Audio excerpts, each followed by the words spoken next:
Let me try that. Okay, that's why it was that. Heyo! Sorry about that. I don't know why, like, it went back to the previous scene. I didn't know it could do that.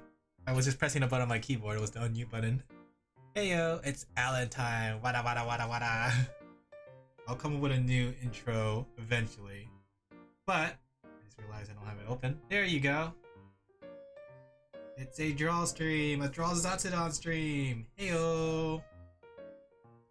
So, as you may know, I'm doing Inktober on Twitter and Instagram and all that stuff. So I'm just gonna try to, cover some ground and get some stuff done because I'm a busy person outside of drawing. So I gotta make sure these are always ready. So we're gonna do one at a time, starting with the Sana one. Then we'll do the Pomu one. Oh Sana, I miss Sana. Let's see. Hololive Sana. Okay. Just gonna grab some reference so I can sketch this one out. Sana was a fun person. I like that Sana. Let's see. It's kind of sad that she graduated. Give me a second though. Let me check the audio levels though really quick. Let me check to make sure audio is working.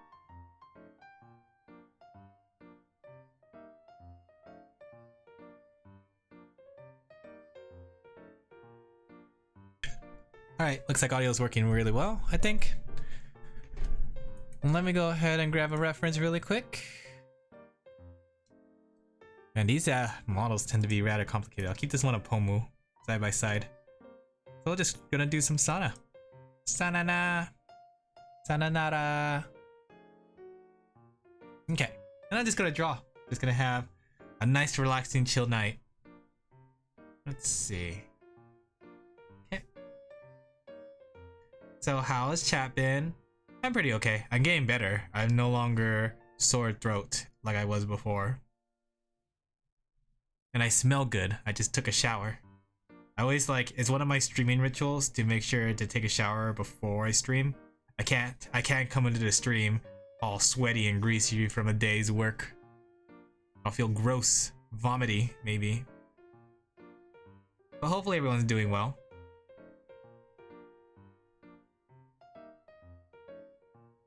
There we go. Sana has this old... What was that? Huh. This old-fashioned look to her. It's really cute. I'll keep her mouth like that, actually. Something cute about the simple smiley face.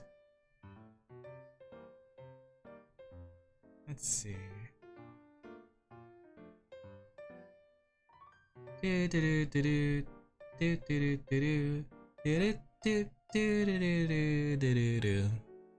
was a lot of things happening this week, and I'm gonna save the talk points for when people are here. I got a lot of things to talk about, like the Overwatch 2 release and the Mario Brothers movie trailer, and the what's it called? The Splatoon Pokemon thing. I want to talk about some fun stuff. It's also October, so October's not my favorite month. Because I know this month is supposed to be dedicated to scary stuff. But I tried my best to make it so I do some horror related things that aren't too scary for me.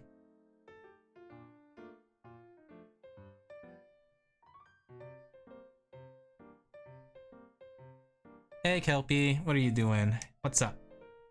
How are you doing tonight? Just gonna do some Inktober drawing. Hopefully you're doing well. There's a lot of stuff that happened recently.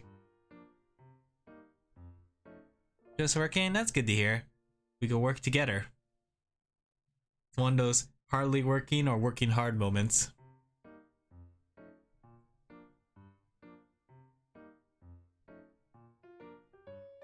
There we go. Sanana.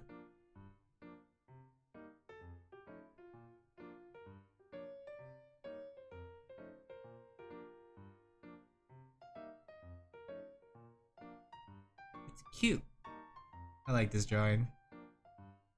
She may not be here with us, but she lives on. Her spirit lives on.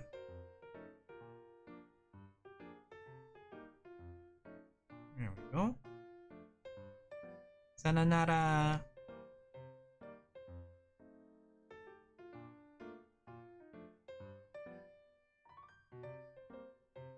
Sana's eternal. Sana's eternal. Never forget the time we had together.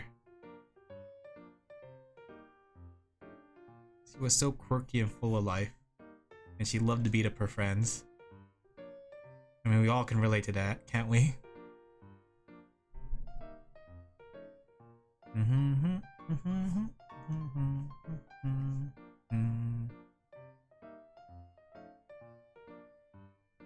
There we go. And when I'm done with this, I'll start inking it. It's very interesting to see, what's it called? Different drawings like this, because I have to think about like, how am I gonna ink this? Because there's like a whole bunch of different factors that go into deciding it.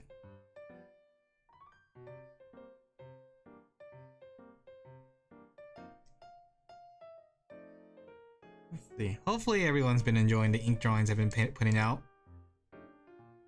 I kind of wish I had more volunteers, but don't worry, Inktober will continue. I have a list conjured up to make sure that I still get around 31 ink drawings by the end of the month. I'm gonna push hard. I'm gonna try my best to make sure this year I can do it.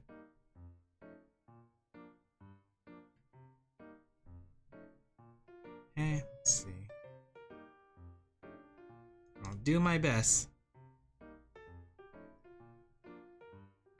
Hey Frosty, you're lurking because of D&D right now? I hope you're having a fun D&D match. I hope, try to do your best to roll some critical hits. Get some 20s. But thank you for joining in, Frosty. For lurking in.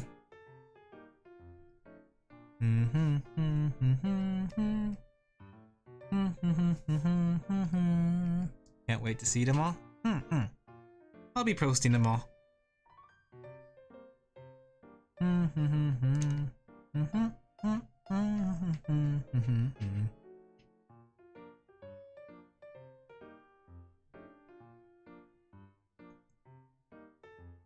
Let's see. I've been playing a lot of what's it called recently. Overwatch 2. And when I say a lot, it's just like in the background. Not like playing the whole day kind of playing. But I was actually, because I've been playing a lot more Overwatch recently, I've been getting a lot of Overwatch 2 videos on my feed. And the one that I found interesting the most was the one about like the Overwatch 2 lore. And I didn't realize how much lore there was to Overwatch. Favorite character? I'm not too sure, honestly. Like, I'm just playing characters right now. Like, my favorite character to play right now is like Reinhardt or Brigitte. But right now, I'm still experimenting to figure out which character I'll enjoy. But the thing is, like after listening to all the interesting lore about it, I was very interested to see like what kind of things can happen with it, because the lore is actually really interesting, I gotta say. Like from Australia becoming like a wasteland, a nuclear wasteland, to the Civil War. Like, it reminded me of a Marvel movie. If anything, it is very close to a Marvel movie. I think like it's closest to The Incredibles, because it was like the whole idea is like Overwatch is illegal and they're not allowed to operate, but they're trying their best to come back. So after like listening to all that Overwatch 2 lore, because apparently it's all in books. One second. I got a burp, but I'm not gonna make the same mistake twice.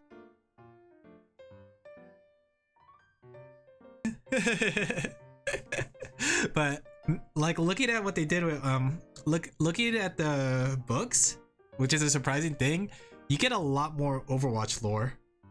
Like, I'm kind of sad they don't put this in the game, and I think I forgot what game I said that for too. Like, there was another game that had that where all the lore was in the books.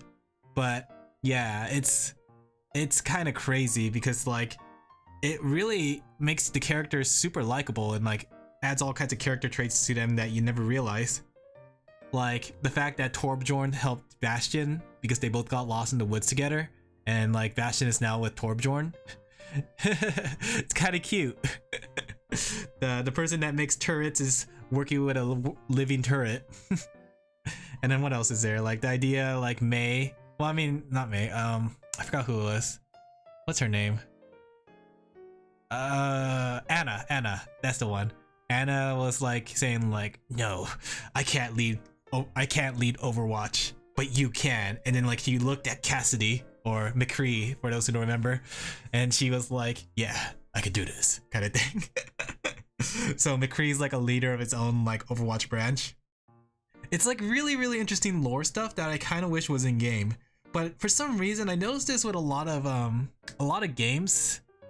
Like, I don't mean to like differentiate games, but like some Western games, they often put their lore in the books and not in the game. Like if you look at Destiny 2, or at least Destiny 1, Destiny 1 had all the lore outside the game. In order for you to find out the lore stuff, you had to go onto a website and like read it all up. It's not actually in the game. And I find it funny because my friend would call me an idiot because it's like, Alan, it's just outside the game, just read, you idiot. I'm like, no. if I'm not interested in your lore, I'm not gonna go read it all. You gotta get me with a hook. Yeah, he called me idiot for that.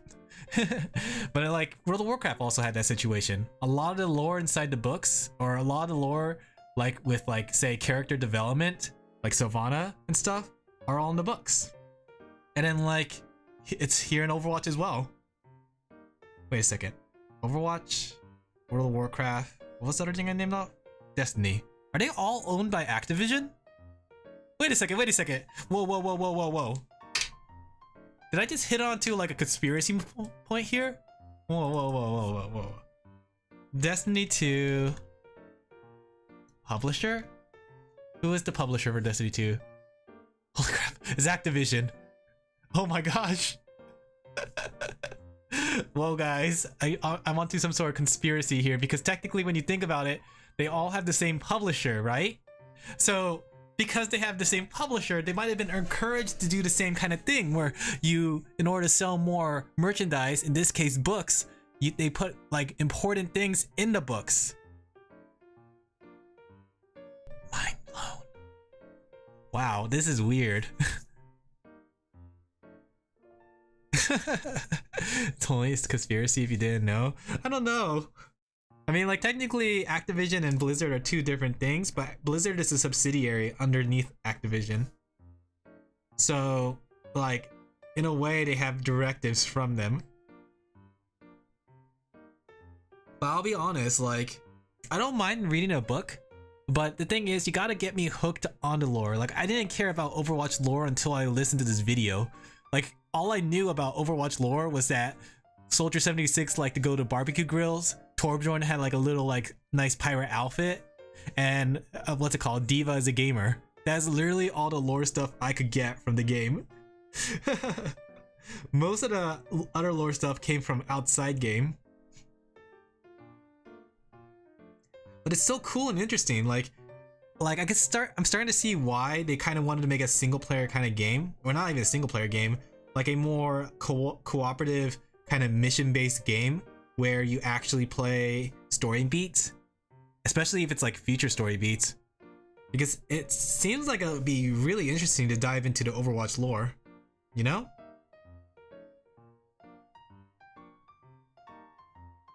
It kind of makes me want to actually, what's it called, buy the Overwatch graphic novels and stuff just to see the story myself. Because like, I'm kind of hooked on it. So I'm a bit hooked on it after listening to that video. Blizzard, hire that man. He literally made a good synopsis video. No, I'm still confused about some things in the Overwatch lore, like the Shimada family. Like the Shimada family was a crime gang like thing, but then at the same time, they, like, at least the video I was listening to, didn't make them seem out so bad. Sure, they had assassinations and illegal drug transfer, but apparently, like, their hold on the land was kind of respectful, I guess.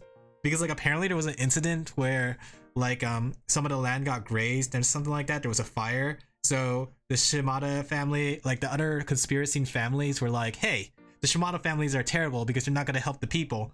But the Shimada family went to help the people. And I was like, am I supposed to be hating these people? That doesn't seem so bad. Especially since they kind of underplayed the whole assassination thing.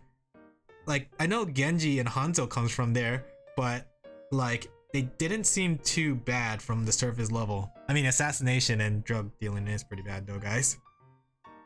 But I'm kind of curious how like the characters fall into things. Like, sure, Australia is this giant wasteland where where people are trying to survive, but how does that tie to Overwatch? They just slap their characters in there. They have no ties to Overwatch, much less the giant war between Overwatch and like the other groups. Like, a lot of the characters do make sense, but then it's like, Orisa. Who is Orisa? What's an Orisa? She's a giant centaur robot thingy. I don't know how she falls into the lore. Then there's like, let me think of another one. Like, oh, I slipped my mind. There was like one character that I couldn't figure out, like, how the heck did they fit into the lore? Like, where did they even show up? They're just there as a third party. I forgot who it was. It slipped my tongue. Like, Doomfist makes sense. Like, he's the big villain in all things, right? And then like other characters make sense as well. It's just that, who was it? It's like on the tip of my tongue. Who was that character? Well, I'm not gonna remember it now, I guess. The harder I think about it, the more I forget it. Widowmaker makes sense. May makes sense. Like, all of Australia doesn't make sense. Like, I don't understand how they fall into Overwatch thing. Like, even the hamster has a loose connection due to Winston, but they never shown up in like the main story stuff. Like, I don't know if they're a faction of their own. Are they villains? It's hard to tell.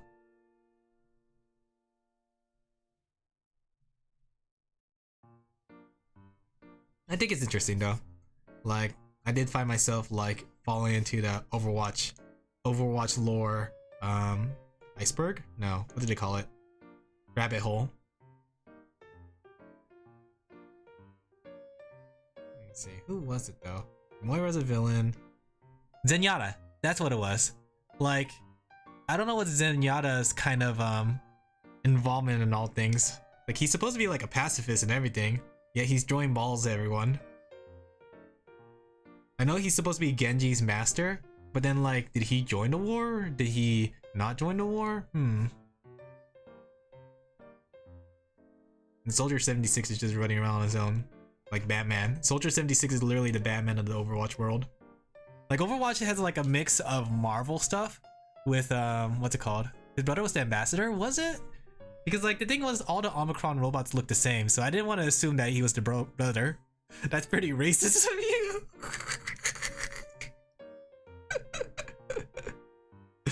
To assume that all robots look the same. The ambassador of peace. Yeah, I know who you're talking about. The one that got assassinated, that one clip. There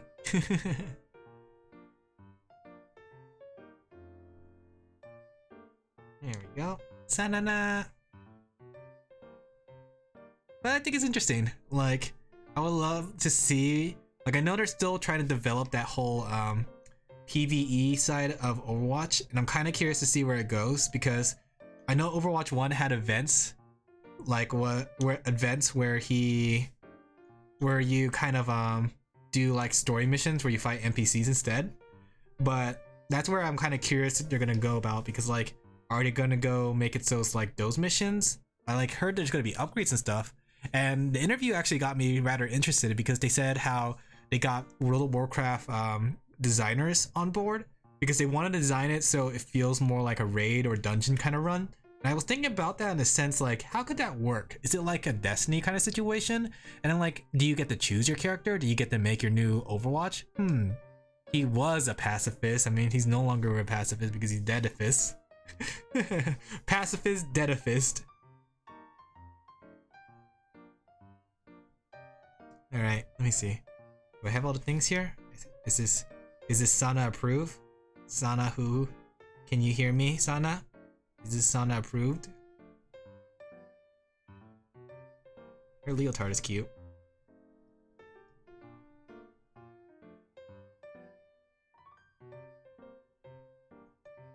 Sanana. There you go. I wish I had some Overwatch experts in my chat. That way I could like ask them about the Overwatch stuff. But speaking of Overwatch stuff, like I wanted to learn competitive, not like to play competitively. I wanted to do it just for fun. but I do know like I've been told like not to enter competitive unless I'm willing to take it seriously. And I was like mixed on that because I was thinking about Splatoon competitive, and I know that's like, you know, quotation mark kids game, but like the thing is I could solo queue in Splatoon and people won't mind. Like, would people mind if I solo queue in competitive?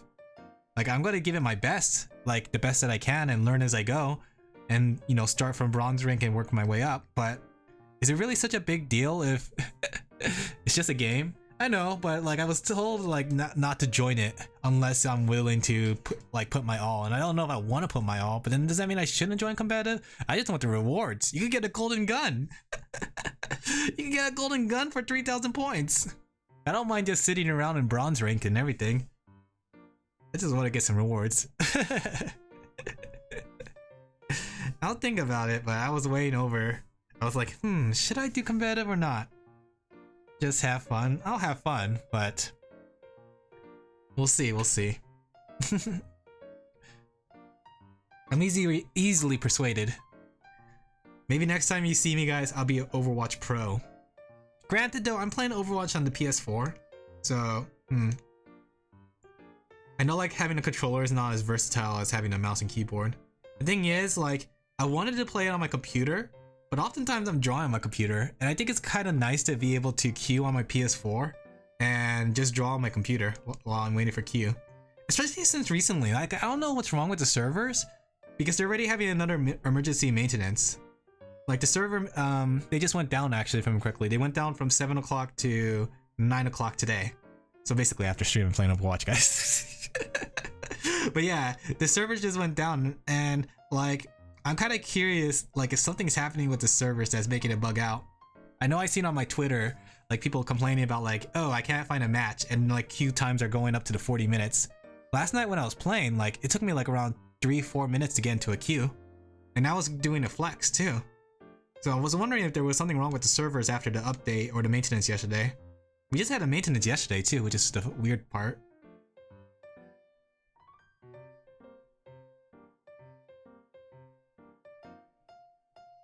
But yeah, we'll see. We'll see. I'll give competitive a try, but like I want to play tank. I want to play tank when it comes to Overwatch. There's something fun about being a tank, especially like since they gave them more bulk. It kind of feels nice to be able to kind of I want to say be the one to get the kills, but be the one to be able to lead the vanguard. It feels really fun to kind of like disrupt the team and then have them focus on me while my team picks them off. Kind of like that. It's just like Final Fantasy 14. I like to play the big bulky guy. That's why I play a lot of Reinhardt. I put Winston and Roadhog on the side, so I play those on the side. I bet you're wondering like, gee Alan, you seem like the type of guy that would choose D.Va. And I'm like, tee-hee, you're right. I'm a D.Va main. But no, I'm not actually a D.Va main. I actually don't play that well with D.Va. Because I like to give my team opportunities by protecting them or disrupting the team in the front in a skirmish. D.Va is like more like jumping into the back lines and like blowing things up. I'm more like, hey guys, I'm on the front door. Knock knock. Guess who?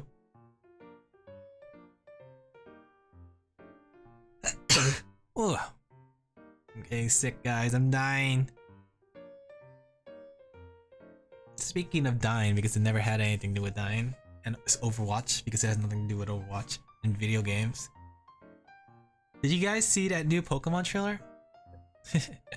For Scarlet and Moon, or Scarlet and Velvet Scarlet?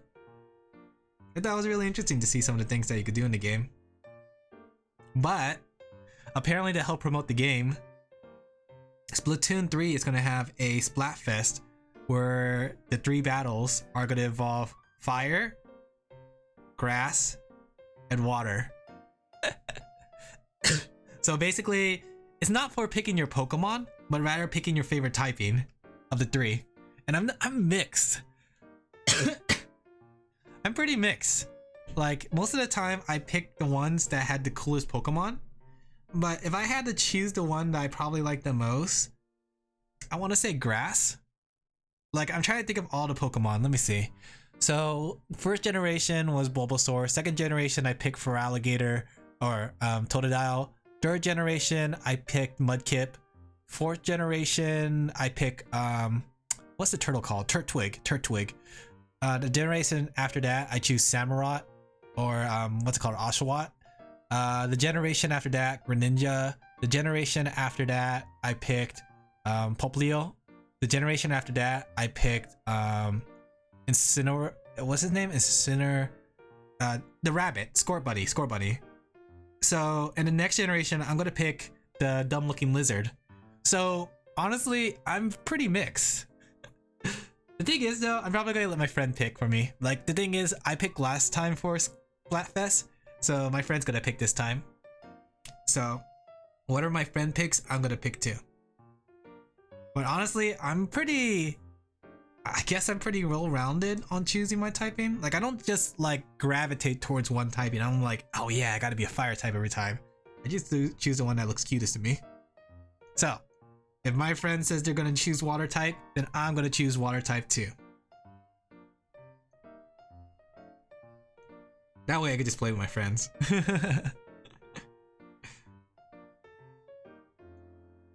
But honestly in the game I'm gonna get the lizard.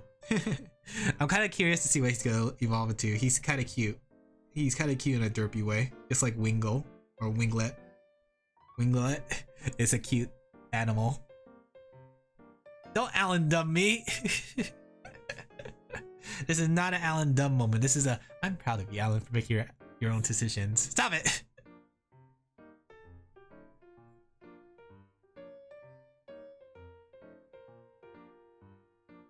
I can't wait to play it though. It looks pretty fun.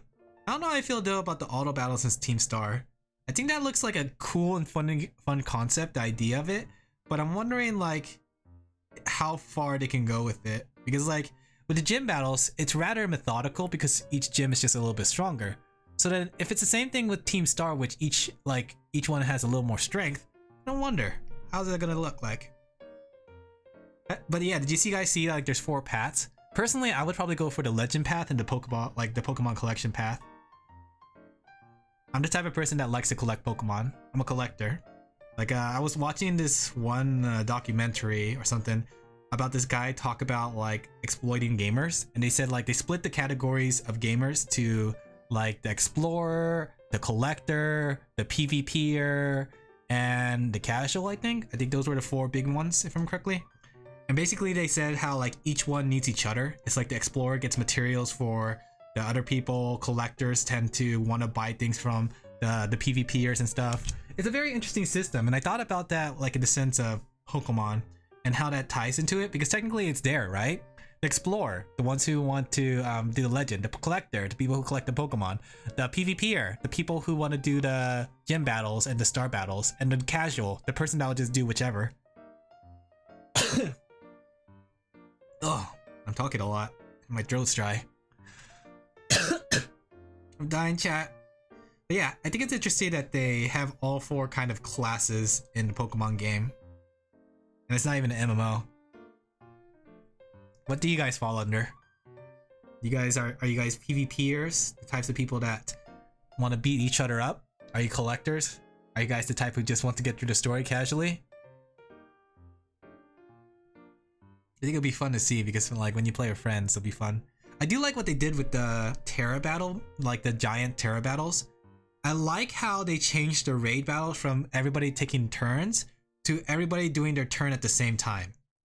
That is such a good change, because in the original one, it would take forever to do a raid battle.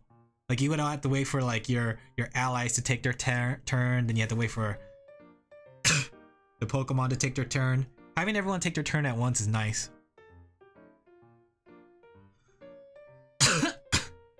Oh, I'm sorry I'm coughing so much. I don't know what's gotten into me.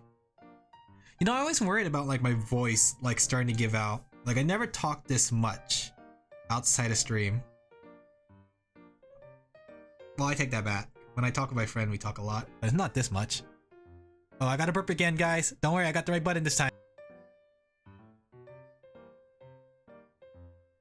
Did you see that? It was a double burp. A double kill, baby. But yeah.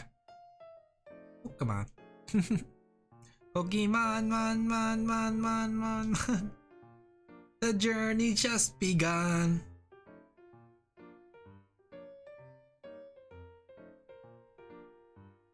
Okay.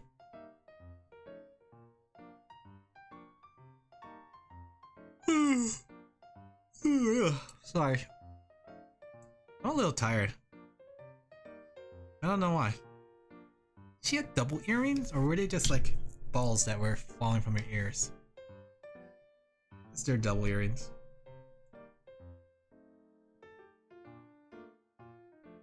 There you go. You know what's a nice thing about inking? The fact that it takes a lot less time than coloring. Because once this is done, I just have to fill in the blacks, rather than have to worry about super render. And I made it this way, that way I can make sure I have, what's it called? I can finish these on a timely fashion. There you go.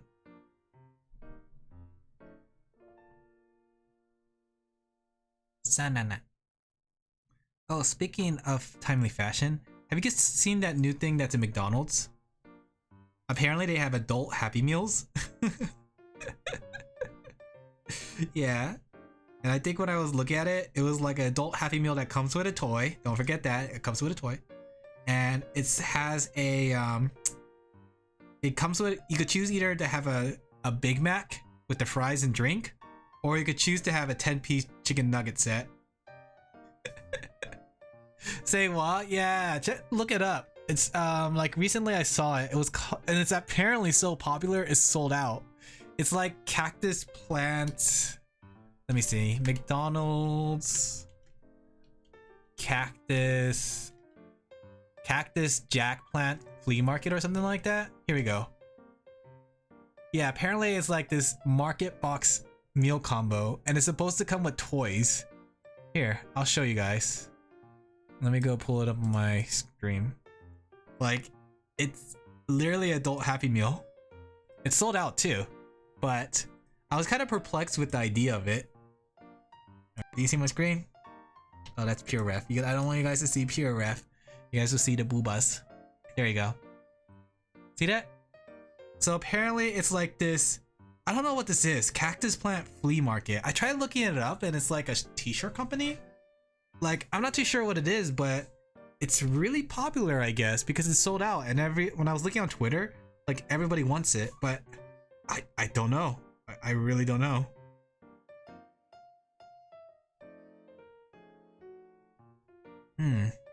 So everyone's trying to collect these toys, and you could choose like between a burger or what's it called?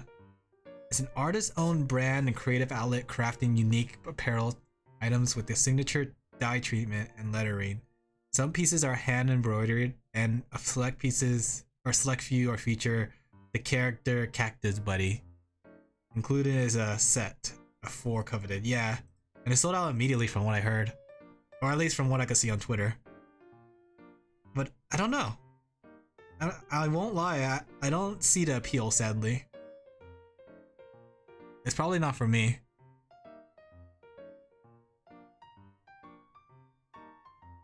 $250. These things are massive though. Jumbo mystery plush. Wait, a jumbo mystery plush? Never heard of it? Me neither. And that's why it perplexed me, because like it came out of nowhere. It's super popular, but it's just, you know, it's just a Happy Meal. Let me see. Let me read some of these articles.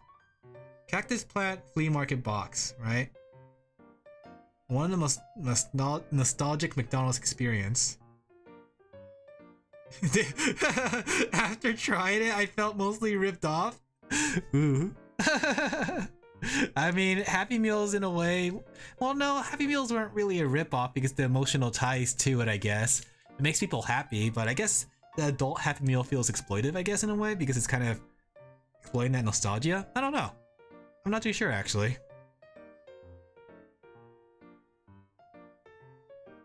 You know, when I was a kid, I fondly remember begging for Happy Meals, but my family couldn't afford it, so we just get, like, I would get the $1 Big and Tasty.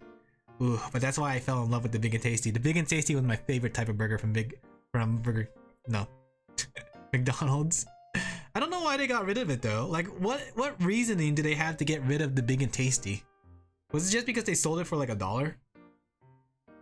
Like, I remember they used to give their big and tasties out like candy. It's like, hey, we missed your meal.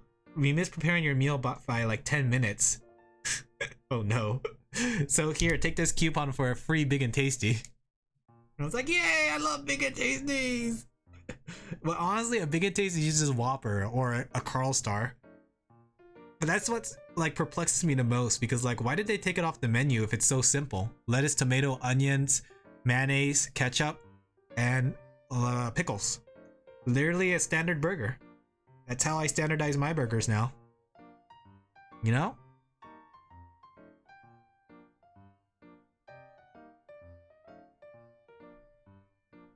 I don't know. I'm not too sure. Has there ever been a menu piece that you guys got taken off the menu and you guys don't understand why they did it?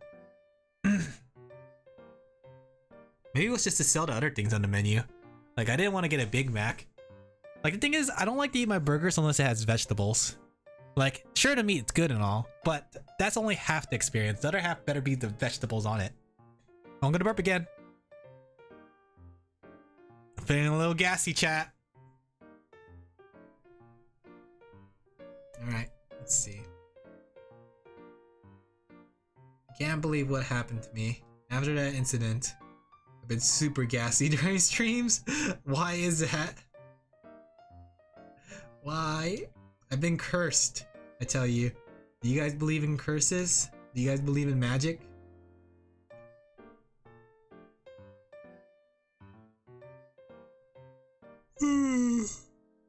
But yeah.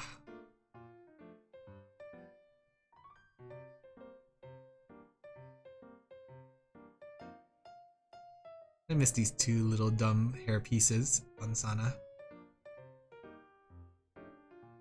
It's like a little pecora and a crabby. Did they ever make a alternative form of crabby yet? I mean, Cloth doesn't count. He's not a crabby. I think it'd be pretty fun to see it, like Galarian crabby. It's just a land lobster. What's that smell? Oh, thank you for the follow. Welcome to the channel, Dr. Chicken. How you doing tonight? I'm so embarrassed. Hazakashi! There we go. Look how cute Sana's coming out.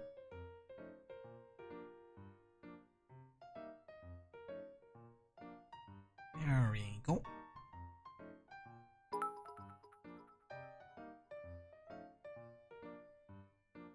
Speaking on things that happened recently, did you guys see the Mario movie trailer? For the Super Mario Brothers! I'm mixed. I think it looks pretty good graphically. The voices are pretty good. I think the only one I don't really care for is Mario's voice. But I think Toad, while it doesn't have that kind of sound, I kind of don't mind it. It's kind of close to the original. But like, honestly, Mario's voices doesn't feel good. Like, especially as someone who's a Mario fan and played pretty much all the Mario games. Like, well, not all the Mario games. I played the mainline Mario games. I kind of used to hearing my Mario being like, wahoo, let's go. You know?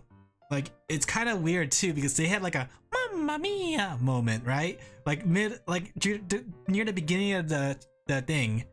Like near the beginning of the trailer, there was like a Mamma Mia moment, and he didn't say Mamma Mia. Then there, like towards the end of it, he had like a let's go moment, or let's here we go. I like it so far. Haven't heard enough, Chris.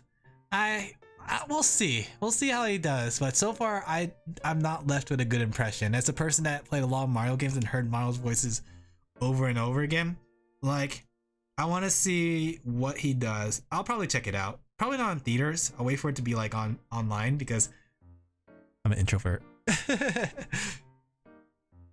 think it looks really good though, honestly.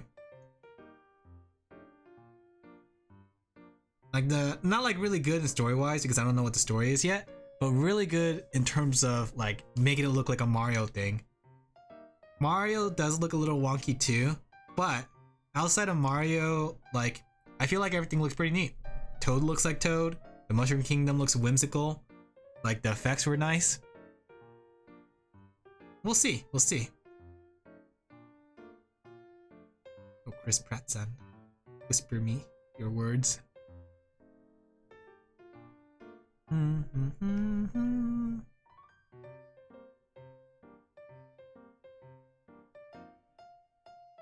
of weird though.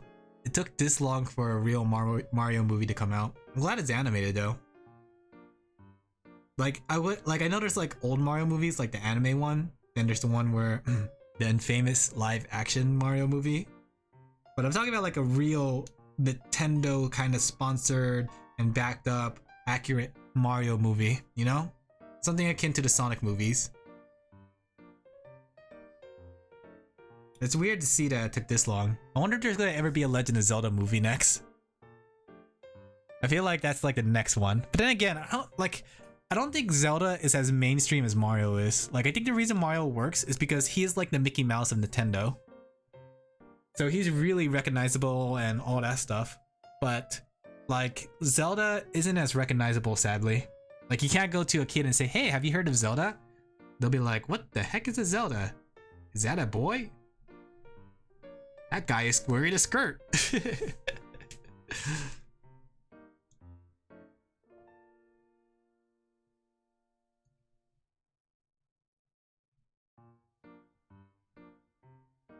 Lots of kids know Link? Not over where I'm at. And no, chat, I don't go around talking to random kids. I have a previous occupation that involved kids, but they just like to talk about Five Nights at Freddy and Undertale and I forgot what that recent spooky game was. The one where it had like the blue little monster thingy. Like none of the kids I seen mentioned Zelda. They did mention Sonic though. So Sonic was something that kids knew. And they did mention Mario. But I never heard a kid mention Zelda. They were like, I don't know what a Zelda is.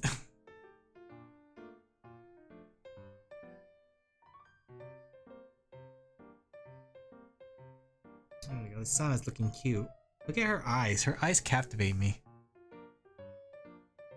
You know, on my like to-do list is to watch the original Legend of Zelda cartoon. I haven't gotten around to doing it, sadly. But they know a lot more stuff that isn't trending, actually. Well, when I see it, I see it. Because honestly, I haven't seen it yet.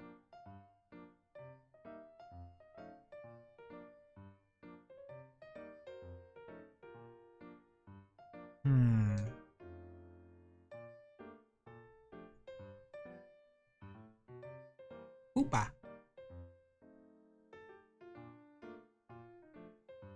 I wonder what Sana's up to. Up there. In the galaxy far above.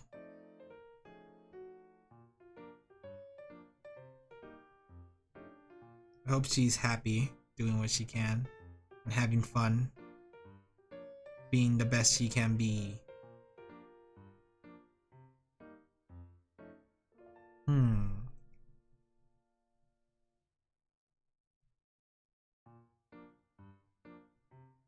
There we go.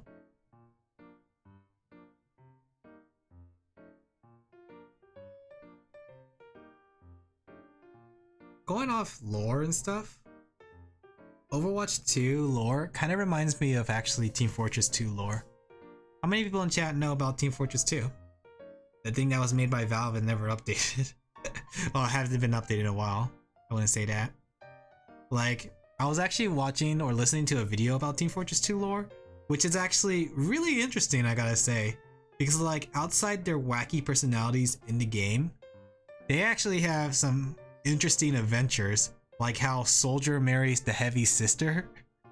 How the medic betrays them, dies, and makes a deal with the devil to come back to the world. And then pretty much like apparently set bombs inside the other Team Fortress members and stuff like that. It's like, it's the craziest lore, and honestly, I find it really fascinating. It got me back into trying Team Fortress 2 again, actually. But the thing with Team Fortress 2, for some reason, it doesn't operate well on my computer. Team Fortress 2, I kind of wish got more popular. I wish it got like as big as Overwatch. Like, it had a very interesting game style. But sadly, once they added hats to the mix and made it so like, you know, everything's about the hats, that's when everything went wrong. That's when the Shadow Nation attacked. I mean, like, its hat economy is very infamous at this point. Everyone, like, a lot of people knows about like the fact that you could sell hats on there for a long time. TF2 has lore? Yeah! You'd be surprised, Dr. Chicken. Like, TF2 has a lot of lore, like how characters interact and like the whole idea of why they're fighting in the first place, like the red versus blue and stuff, like the fact that they're mercenaries.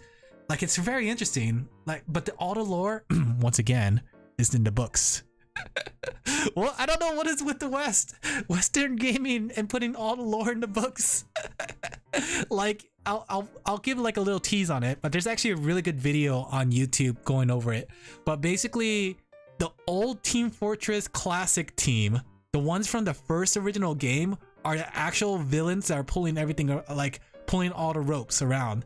And the Team Fortress 2 mercenaries actually disbanded, but they actually are all doing their own thing. And I forgot who it was. I think it was like Soldier and somebody else, like Pauline, are pulling the team back together because the guy apparently like Saxum or whatever his name, the big muscle man, he got pushed out of his company, right? So apparently the villains got a hold of Australium, which is the strongest metal known to man, right? So apparently like they're planning to use Australium to make like immortality for the announcer woman from Team Fortress 2, while the Team Fortress Classic villains are trying to also stay immortal and stay alive with it. But then like Engineer wanted to build a rocket out of Australia. It's like the weirdest thing. And like Engineer was working with them for a bit along with the medic. Like, it's actually really cool and interesting to listen to. But the thing is, they actually never updated the lore. They never actually released any more chapters on their graphic novel comics, which is a shame because like I kind of want to see what kind of wacky adventures they'll get into.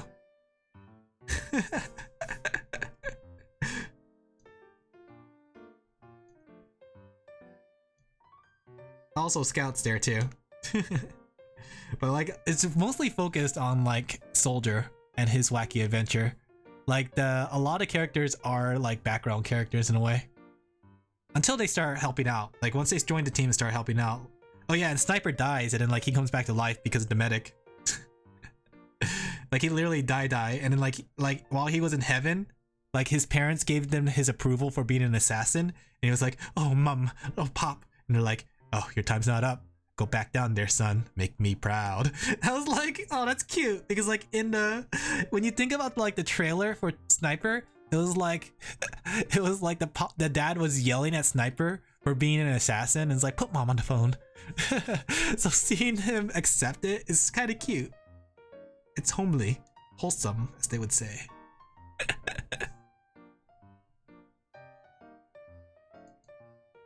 Once again, I kind of wish it was all in-game some way, one how. Even if it was just like story beats or trailers or something like that, like journals, I don't know. Something like along the lines. But who knew? Who knew? Same with like Left 4 Dead, and here we go again. A lot of Left 4 Dead lore is in the books. Please, I don't want to like buy all these books just to learn the lore, guys. I just want to play your game and see the story. But Left 4 Dead also has its large fair share of lore, like talking about the virus outbreak, how the team got together, all that kind of stuff, and like showing what happened in the aftermath, like the fact that they actually, after the final episode in Left 4 Dead 1, they actually got like contacted by military, all that stuff. Bill stayed behind, and then like they got onto a boat and like, you know, basically, you know, stayed alive for the rest of their life. It's really interesting. I don't know about the new Left 4 Dead game though. Back 4 Blood? Back 4 Blood actually had its story in-game, which is interesting. Granted though, I don't really like Back 4 Blood as much as I do Left 4 Dead. I feel like Left 4 Dead had some sort of magic to it that just made it work really, really well, you know?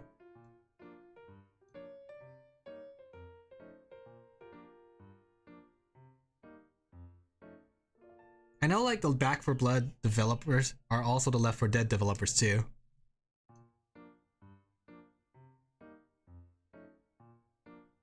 I think. Like that was like such a touchy moment for a while because nobody knew who was who. They're like, really? We did this? There we go. I think that's good.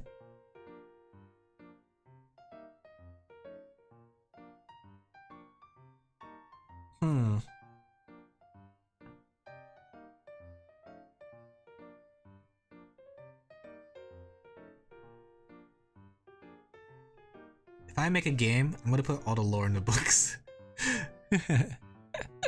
Just to kind of piss myself off. That's a smart idea, Alan. Yeah. Get my blood pressure rising. Though, I gotta say, some of the lore stuff doesn't bounce off of me. Like, Destiny lore, I can't get into. Like, especially since, like, they cut off a lot of content, which kind of bothers me. So, like, in Destiny 2, for those who don't know, in Destiny 2, they had it so where a lot of the lore stuff has just been cut out of the game. In fact, you get lost with some of the context of what the game's telling you because they treat you as if you beat in Destiny 2 story time or storyline, right? But the problem is you can't even do Destiny's 2 story anymore because they took it out of the game. So they have this implied story that you did that you never actually did. It bothers me because like I can't get connected to characters because there was that one moment with that one guy, the robot guy, like something happened to him. Spoilers, I won't say it. But I was supposed to feel something, but I didn't because that was the first time I ever saw him. I was like, huh? Who are you? Am I supposed to know you? I feel like that's the thing with lore too. Like lore should be available to get people into something, but it should also be something that like should be approachable, you know? Rather than like a game tossing you in the middle of the fray, I feel like it's pretty good to make sure there's like some sort of, I don't know if like recap is the word I would use for it, but like some sort of mission or something to kind of introduce you to the whole thing. You know? You know what I mean. You know what I mean. Let me go pull out my Toad voice. Alright, I'm gonna be lazy. I don't feel like doing Sana's full, what's it called? Graphic. I don't know how to do Sana's full graphic. So, watch this chat. Watch my epitome of laziness. Behold my powers as a clip studio artist. We're gonna do this, right?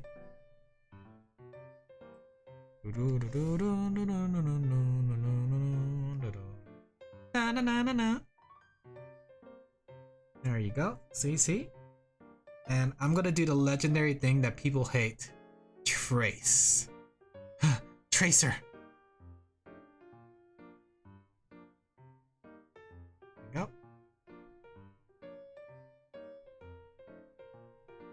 Alright. There you go. Look at me go. That way I can make it look nice.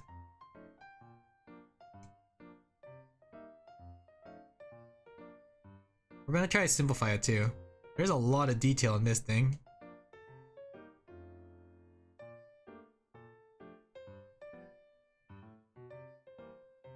Why do Hololive characters have to have so much detail? Speaking of which, have you guys seen that on Twitter? Hololive has a Twitter kind of thing going, like a Twitter hashtag going, like Holo October.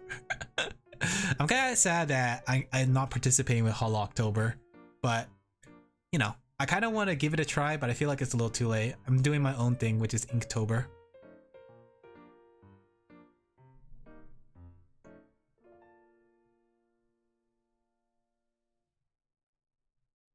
It's like Holo October in a way, right?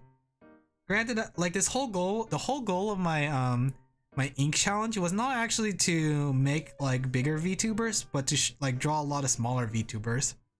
I'm kind of sad that I didn't get a lot of like people volunteering. I was hoping more people would volunteer, that way I could have more people to draw, but I kind of expected it since I'm a pretty small VTuber. That said, if you guys are a VTuber in chat and you guys want to get your character drawn, wink wink wink wink, just jump onto my Twitter, wink wink wink wink, and just drop your PNGs and I will draw you. This is literally a free commission, chat. Free commissions? Heck yeah!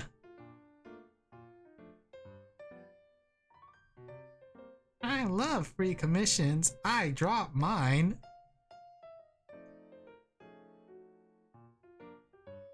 you go.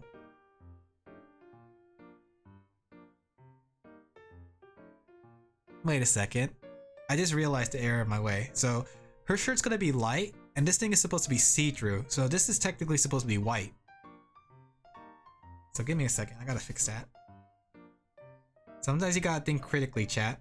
If anything, drawing is a lot like a critical puzzle. You often have to think critically about like where you are and aware of like what kind of things do you need to do to match up the original character design. Like that. See? That's much better.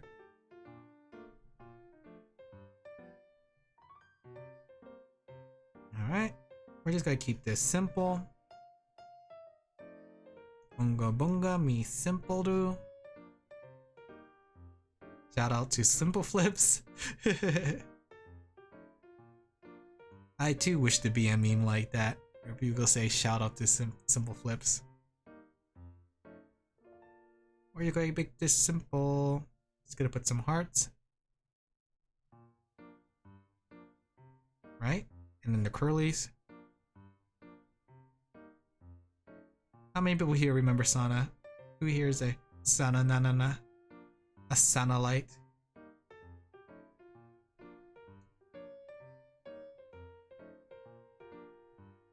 There we go.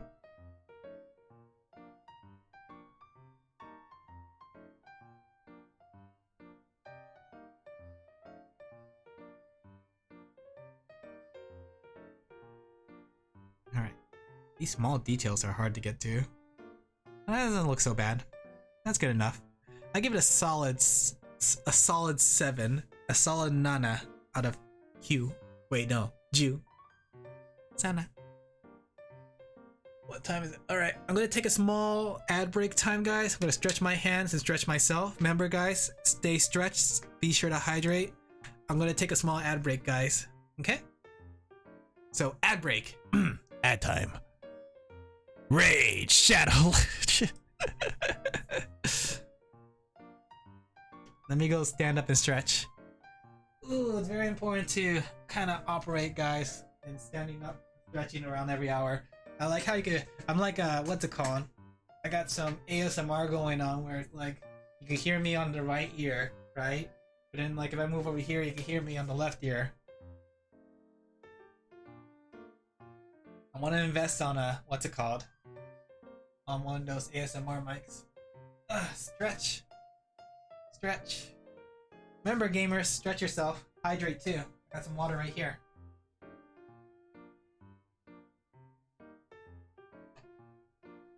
Oh, Pikami's streaming. Pikami is doing some shopping, guys. Go watch Pikami's channel.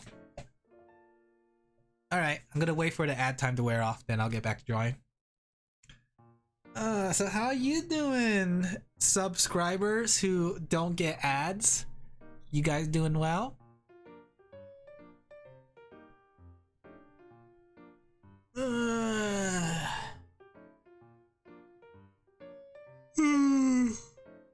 Oh yeah. Ad over. Wait, no, 10 more seconds. My bad.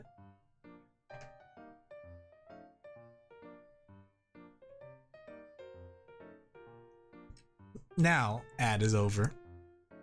Hey chat, welcome back. It's me. You know, it's me, your friend. Let's go bowling later. You know, I actually never played a, what's it called? A Grand Theft Auto game fully. Like, it's funny because, I played Grand Theft Auto San Andreas and Vice City, but I played it and used cheat codes on it. So I actually never played it authentically. Because like, I don't know why. When I was younger, I wasn't very, what's it called? I didn't really like play games in the same sense. I would often like use cheat codes and stuff. Like Pokemon Ruby was a good example of that, where I got an action replay and I actually, what's it called? I actually use the action replay to get through the game. I don't do that anymore, but when I was younger, I usually just like cheat my way out of the game. Who remembers those things? Action replay, game genies. Those are like, ooh. Like you don't need those anymore because like, I don't think a lot of games actually have open access like that to allow you to put cheat codes like that. because the cheat codes weren't actually just cheat codes. They were just like inserting codes and adjusting codes in the game. It's actually really interesting to think about. Kids back then who had action replays were the original hackers, the OG hackers, chat. I'm hacking. I'm in.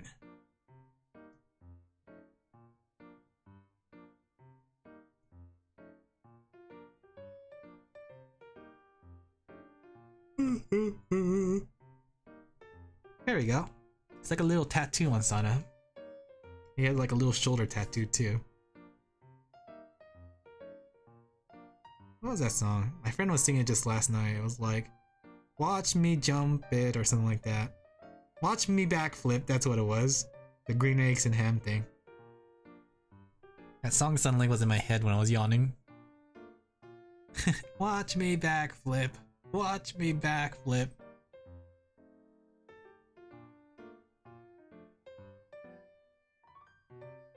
So like a lot of little small details and intricacies to her. I feel like you don't actually know a character until you draw them. Once you draw them, you see all the small details there are to this character. Like Sana, you see her from afar, but how many people actually notice some of the things that are on her? Like, oh, I did it on the wrong layer. Whatever.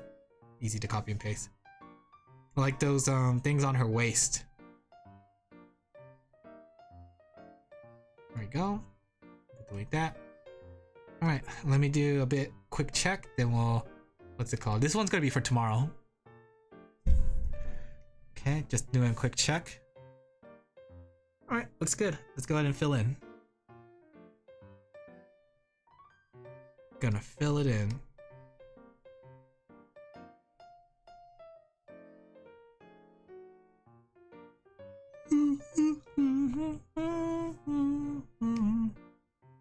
What the heck?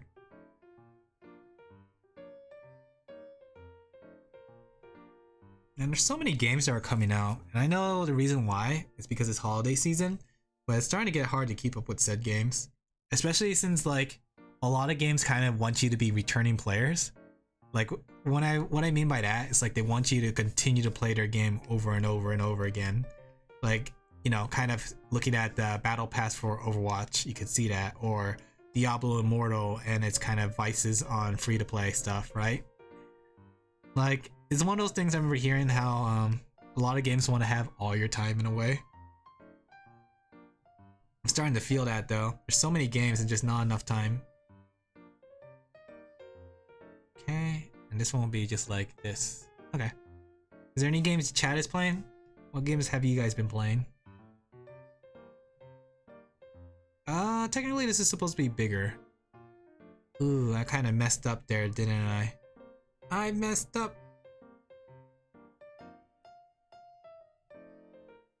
Just make it bigger and erase the extra.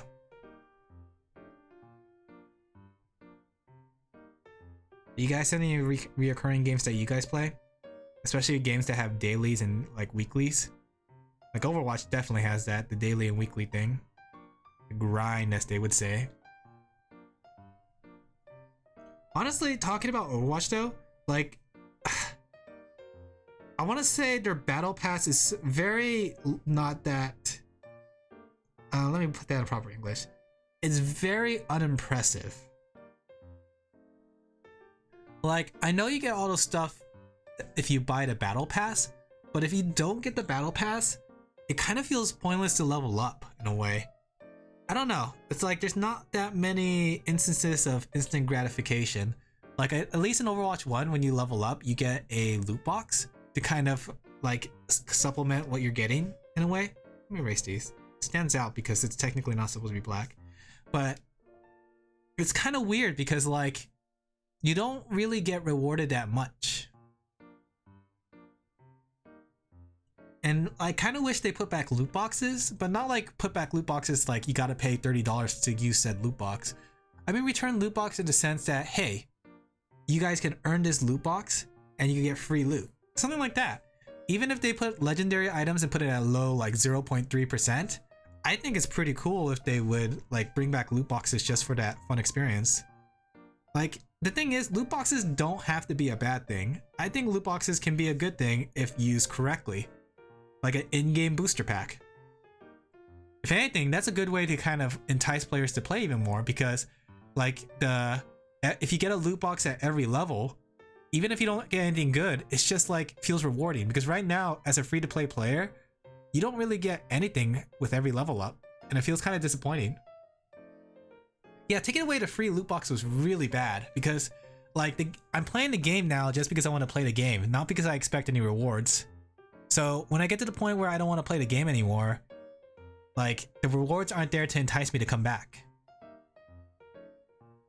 I hope they see that. Like, I don't know if it's like one of those things because they want to make more money, because if they have it so there's an option to, like, you know, if there's an option for loot boxes, a lot of people will not spend money. But I feel like right now as it is, it's not rewarding to play. That said, like, I understand that like the game doesn't have to be rewarding to play, the game just has to be good. But when you think about a lot of FPS games that were really big during this time, they had some sort of reward system, not like a constant, like, you know, carrot stick on the stick, but something that like you wanted to earn for, something you want to work for. Characters now unlock while playing games. That's interesting to say, because like people who owned the original game actually had it unlocked. I'm mixed on that, because I know their reasoning for it was to make sure that people can't make Smurf accounts, people can't like make like new accounts to harass new players, stuff like that, right? But at the same time, I feel like some people don't like enjoy the original characters that come with the base game, you know? If there's a way to try them out, like say you could use them in the training room, but you can't use them in matches, I think that's a good way to approach it. It kind of enticed them to make sure that they want to get those characters. I do not like though how the characters are on the battle pass. Like, I don't mind paying for the characters, I guess, in a way, but the fact that I had to unlock the characters is what bothers me the most. And the fact that it's not like a simple like, okay, just do 10 battles or something. No. Let's do some math, chat. Let's do some math, because I'm a mathematician. I'm a sheep mathematician. So in order to get one level up in Overwatch, it costs 10,000 points.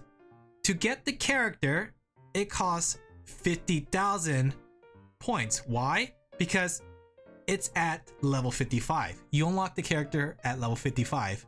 If you go into a match, right? One match, depending whether you win or lose, let's do a quick estimate of 1,000, right? You get about 1,000, and this is going over the number. Usually you get probably around 700 to 900, or 700 to what's it called? You also have challenges in between, but we'll alleviate that in a bit. So if I want to do that, that's a total of around. Wait, did I do my math wrong? Oh wait, my bad. I did my math wrong. 550,000. There we go. I was like, wait a second, did I do my math wrong? In other words, that's about 550 matches in order to get that amount of experience points, right? That's not considering that you might like roll low and get like maybe a match where you only get 500. Each match can last up to 10 to 20 minutes. If we did the math on there, that means it will take about a total of 5,000 lowballing, 5,500 minutes, right? And if we did the math here to divide that by 60, right? Let's do some quick math here. So 0, 0, 5, 5, 0, 6, 4, no. Oh, my brain's a little farting, but 9, so 540. Okay, around 91 hours. 91 hours to get the character. Not considering any downtime, like, oh, you got loading screens, you gotta beat up the game, I gotta go get a snack, stuff like that. So, yeah. It takes a while to unlock a character for free. Most times, you don't play a game for 91 hours. A lot of multiplayer games tend to get dropped right within the first like 40 or 50 hours. So 91 hours is expecting a lot, especially that's for one character. They're going to probably release newer characters in the future. That said, they do have challenges to help make that go faster, though some of their challenges are stupid. Get 20 team kills in a week? I could barely get one in a match. That requires a lot of coordination.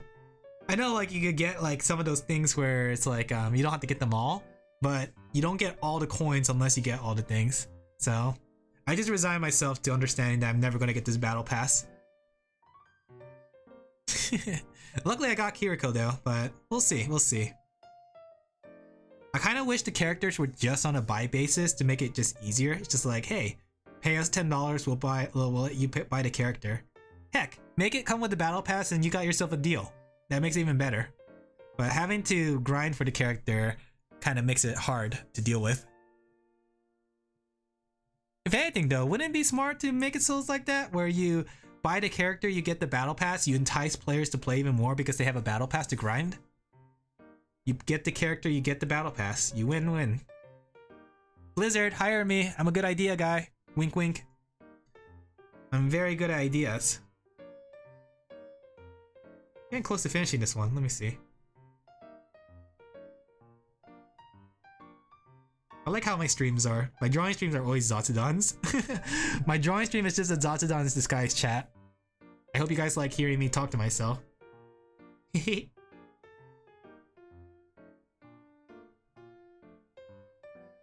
we go. Gonna enhance the outline, give her a bolder look. Yeah.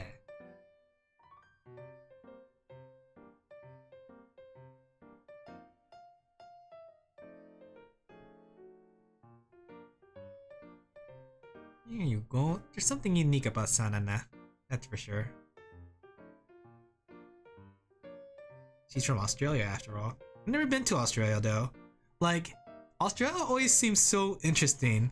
Like, there's a lot more things I'm hearing that's coming from Australia that's really enticing me to go there. I know it's the land of the spiders, and that's what scares me. It's like, I'm afraid that I go there and I get like a back attack by a spider and they sting my butt. I find myself poisoned and I have no antidotes as I walk back to the nearest Pokemon Center. That's what scares me the most about Australia.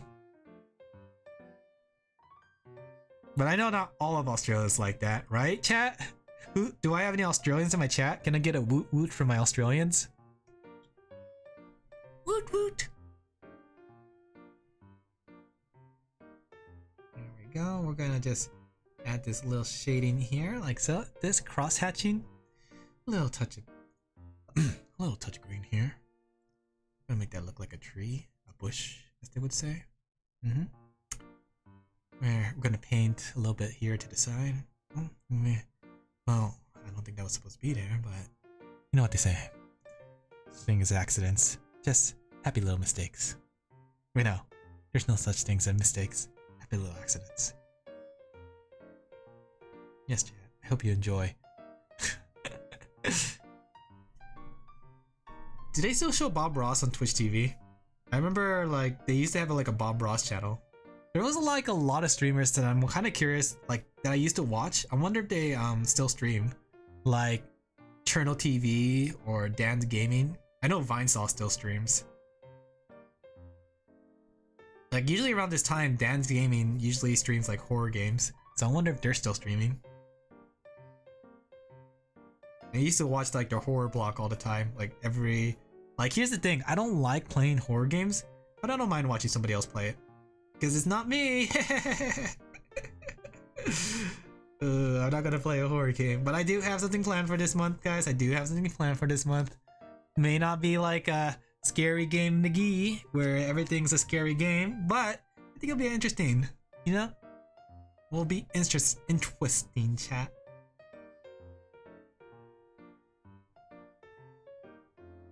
Go cross hatch these. Alright, we're gonna add these strips. Are you guys playing any horror games for this month of October? I wonder if Overwatch 2 is gonna have a, what's it called? An October event. Because I know Overwatch 1 had it, where you fight a horde, but I'm kind of curious if they're actually planning to do something like that, just like they did in Overwatch 1. I would kind of like it, because actually, I kind of feel like having a PvE kind of thing kind of throws things into the mix, but I wonder if it's because they're working on the, what's it called? Overwatch 2 stuff. You know what's funny though? You know what made me laugh? So, I was expecting to download the Overwatch 2 client on my on my PS4. So I deleted Overwatch 1 because I was like, okay, I gotta make some room for Overwatch 2. Color me surprised that the Overwatch 2 client is actually the Overwatch 1 client. In order for me to play Overwatch 2, I need to put my Overwatch 1 game inside my PS4 to play it. I'm just, you know, just saying. At this point, you shouldn't just call it Overwatch 2, just call it Overwatch. It's just Overwatch, chat.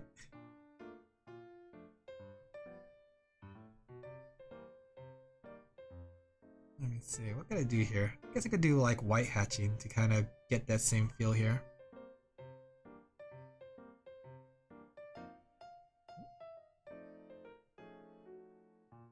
Literally just Overwatch 1 but called Overwatch 2.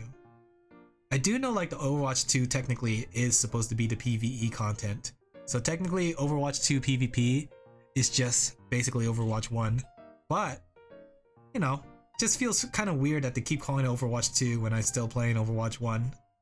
You know? It's a patch? Yeah, it's pretty much a patch, honestly. I don't think anyone denies it except for Blizzard. It's literally like one of the largest patches they had. Oh, that looks so cool! Look at the cross hatching I did on that! Oh, that looks nice! I like that. Like, I'm not gonna knock them and say like, you know, that's bad, but at the same time, it's kind of weird. You know, it's weird. It's just like, I guess the easiest way to compare it is Destiny 1 to Destiny 2. Because when I played Destiny 2 from Destiny 1, it does feel like an upgrade, but it doesn't feel like a substantial upgrade, I guess. You know? Maybe I haven't played enough Destiny 2 though, but felt kind of very similar. Granted, in the newest like DLC stuff, they kind of added like new abilities. I wonder if you can even still play Overwatch 1 though. Or no, not Overwatch 1, Destiny 1.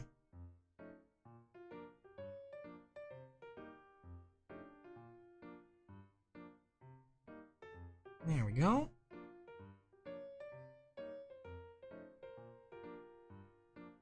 I wonder if Overwatch 2 is gonna do well. Part of me wants it to be successful, that's for sure. Because I think there's potential. Like, I'll be honest, I don't like playing competitive shooting games. Overwatch 1 is pretty good for me as a casual. Because like Apex Legends and Valorant, I know those two games are popular, but it kind of scares me because the idea of having just one life and running around puts a lot of pressure, and I kind of get nervous because I know that I'm going to fail my team. I know I could just like jump out and jump in, but I'm the type of person that learns through mistakes, and I'm going to be making a lot of mistakes until I learn it.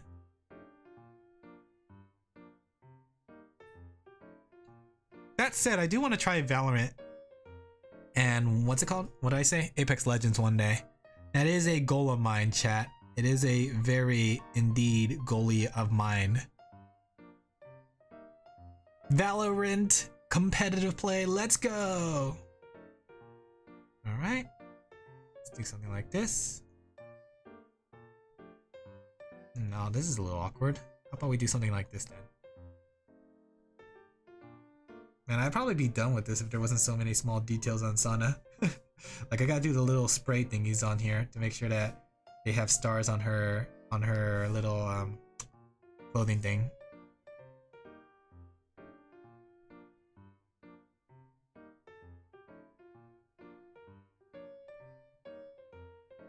There we go. Here we go! You know, after watching the Mario trailer, it made me want to watch terminal montages videos. Like the one where he had, where he had, how should I put it? Where he had the Mario stuff happening. Because he had the Mario voice in there. And I think it was just entertaining to listen to the Mario voice. Here we go! Just like Mario screamings. I just wanted to hear Mario's voice. Sweet precious child. Let me listen to Mario's voice. Alright, let's go check. We're gonna clean some stuff up here. Then we're gonna say this one's done.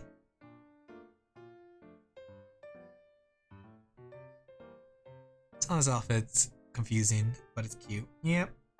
Definitely cute. Not as cute as you, chat, though. Wink. Wait. Where's my winky face? Wink. Wait, wrong one. There you go. Not as cute as you, chat. Hey.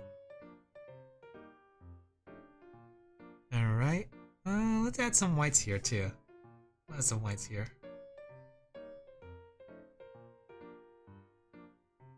There you go. Do I need to add whites anywhere else? Okay. Yeah, this came out really well. I like it. What color should I make it though? What color can I make it? I say a nice, like a yellowish orange color. Let's toss it all on here. Alright. I don't know why I drew the bottom part because technically I'm gonna put a name tag there. Whoops. Oh well. Let's make it like this kind of orange. Yeah, that looks pretty Sana. Yeah, I can see it being Sana. Oh, that's good. That looks nice. Alright, next one. We're done with that one, chat. Clap. This is the time you guys clap. Can I get a clapping hands in chat emote? Where that one went? Oh, it's right here. Okay. She Sana big. Let's do Pomu next. Okay. As you can see, thank you for the pog. That was totally a poggers moment, as the kids would say. I am pogging out of my mind. Next up is Pomu. Thank you for the hands. I hate it, but it's kind of dumb in a cute, endearing way. Like an Alan dumb moment. I'm glad you guys can't hear me adjusting my chair. I'm very wiggly. Like, I'm very short and wiggly, so I gotta move around to make sure I can reach my stuff. Okay. Oh, I can hear my dogs. They're starting to bark. It's almost the end of the stream. We got 30 minutes left. The dogs are always just on time. Every single time. They know what time to bark at. They're ready. They're like, yeah, it's time to wake up. Time to cause some havoc. We know Daddy Allen is streaming right now, so we better go make sure he has a hard time. There we go. Let's see. I'm gonna make Smug Pomu. Smug Moon. So chat, Niji Sanji or Hololive, who is your company foo? I know Niji Sanji actually just had Niji Fest recently. I just like this kind of, what's it called? Let me see, I want to make it so she's like coming off the screen.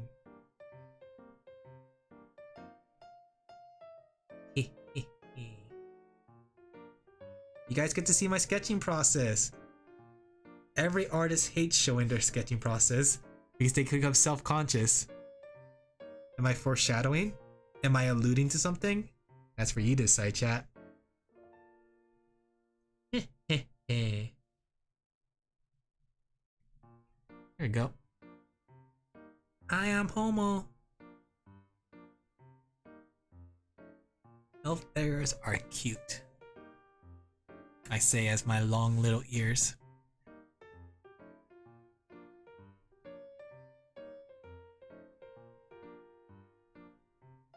Okay.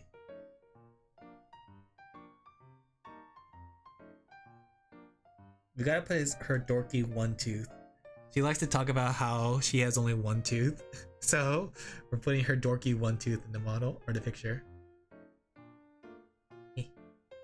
Gotta make it more smug.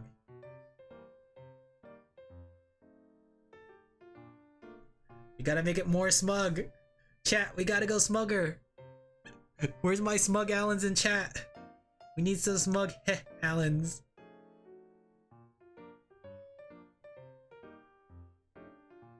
Nobody ever used Allen. Smug Allen. Smug Allen's my favorite type of Allen.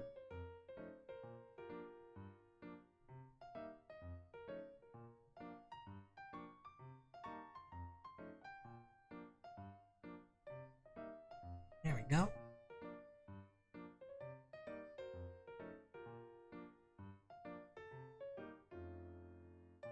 You know what game came back into my head all of a sudden? Just thinking about like Overwatch and Team Fortress 2.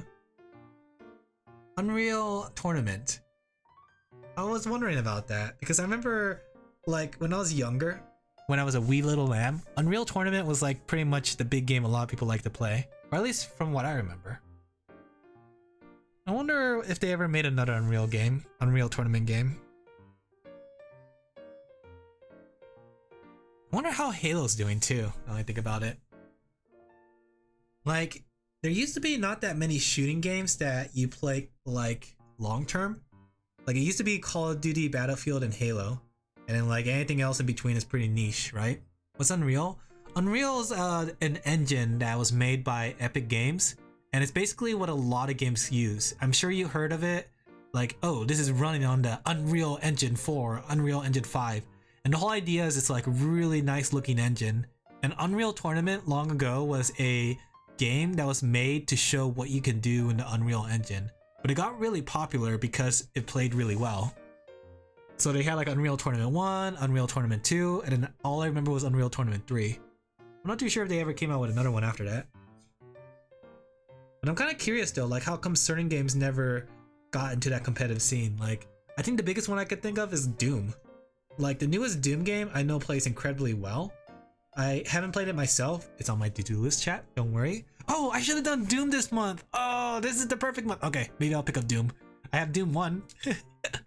Doom basically has you dive into the depths of hell in a way. I mean, technically it's not depths of hell, but still.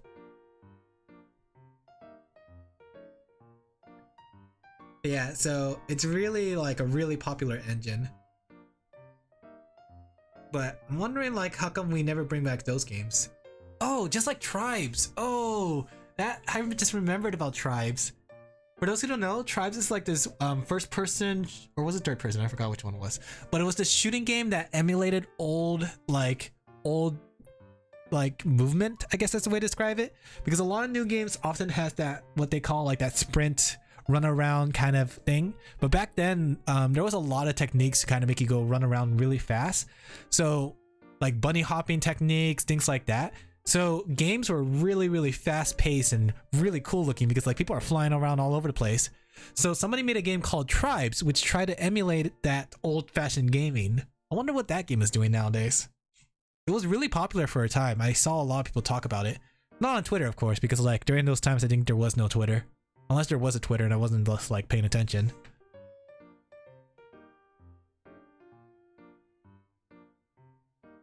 I wonder if that game's still good.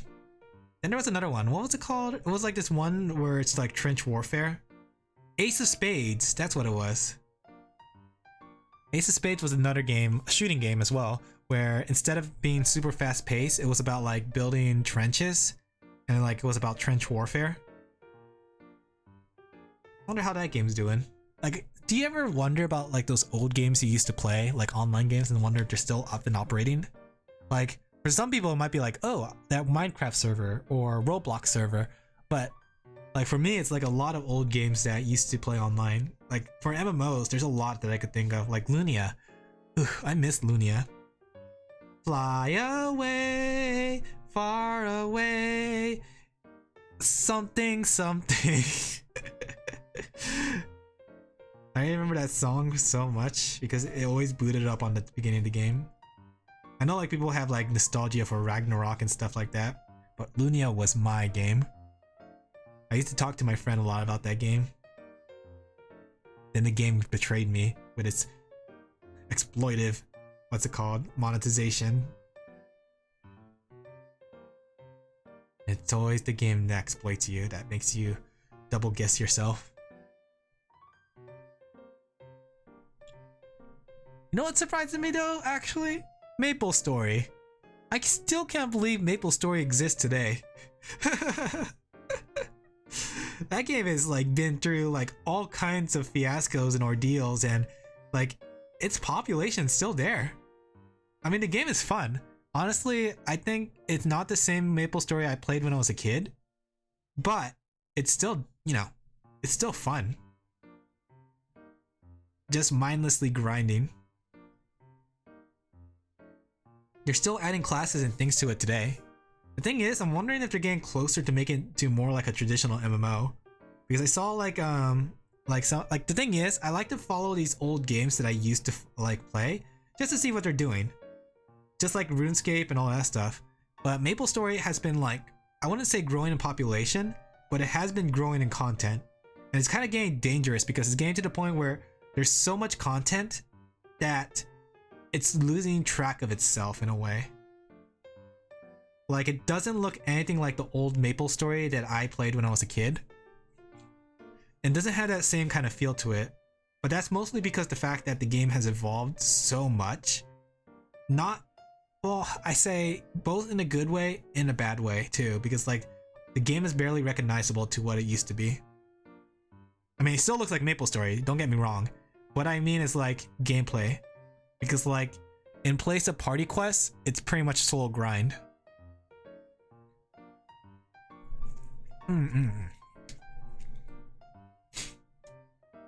I played a lot of games in my time, guys.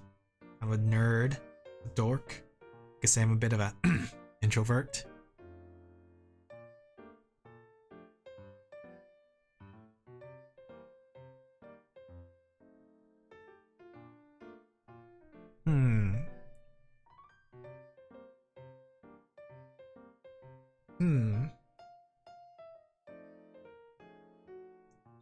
Let me see. Am I doing these flowers right?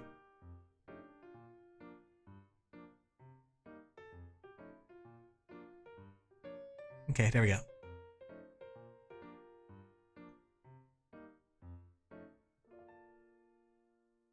There we go. That looks cute. That's Pomo. Hey guys, I'm Pomo. We're all Pomos now. I like how like every iteration of talking about war often has that same kind of gritty voice. Metal Gear Solid. War. War never changes. Fallout. Wait, no. War has changed. That was Metal Gear Solid. War has changed. Colonel, war has changed. Instead of soldiers, we are fighting robots. And then like you have Fallout, which is war never changes. Then you have Overwatch. We're all soldiers now. If there's one thing that stays consistent, it's about war. I don't know, there's something that's not... I'm getting some like bad vibes from this picture really cool. Like this picture's not feeling good. Let's go ahead and try to redraw this. Okay. Getting some bad vibes. Is that what kids say? I don't know what you kids say these days. You guys say vibrations? Is that what you guys say? Like I'm vibrating?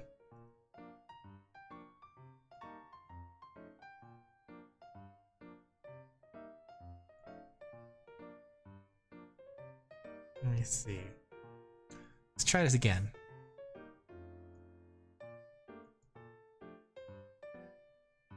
Do do do do do do do.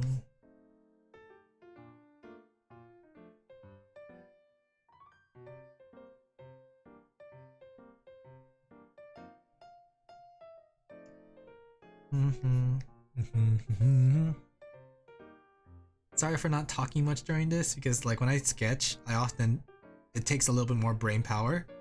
I don't have enough brain power to operate my mouth and my hand at the same time. If you guys notice that, like whenever I start talking, you'll see that I stop drawing for a bit. My brain is one-functional, one-dimensional. Welcome to reality. Oh, speaking of reality, have you guys seen that Dragon Ball Z Breakers coming out soon? For those who don't know what Dragon Ball Z Breakers is, it's the one where you play as like the villain and you're trying to kill off regular humans. It's like Dead by Daylight, except with instead of fighting like monsters and stuff, you're fighting against super villains. I was considering it. Like I saw gameplay footage. It looks fun. I've never been good at Dead by Daylight. For those who've seen my stream, of course you will see that. But like the gameplay for Dragon Ball Z Breakers looks fun, but boy does the Raider, which is the villain, they look super powerful, which is, I guess that's the point technically, but still. Let me see, I need some smug reference. Give me a second, chat. I'm gonna look for some smugness. Smug. Wait, let me make sure that you guys can't see my screen because I pull my reference from a specific website and usually there's like bad ads on there, so I don't want to get banned already. Smug. Let's see. You know, I'm kind of worried like going on this site that sound might play. That'll make things even worse. There you go. These are good smug images.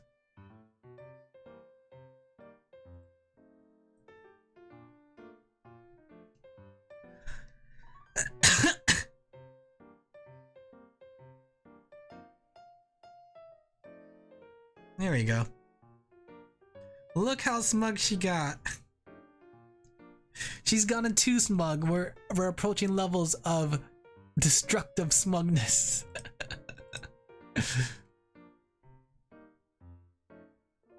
Okay, we gotta give her bedroom eyes though.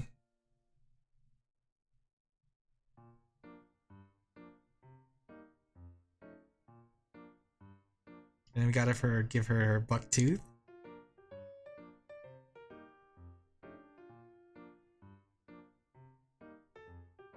There we go.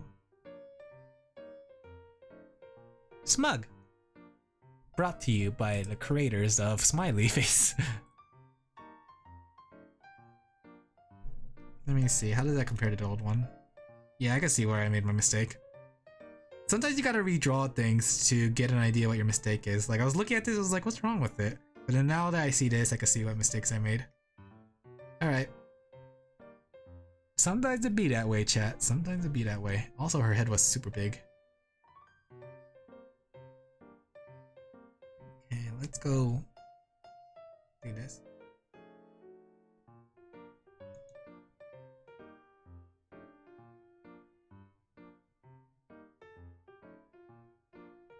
Gotta go smugger.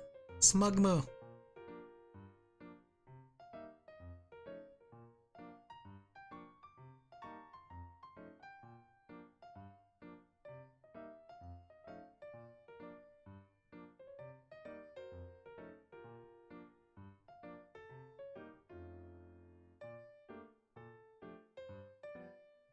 There you go.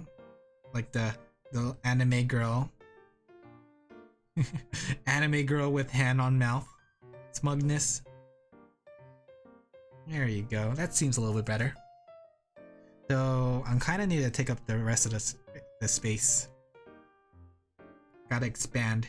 Expand move.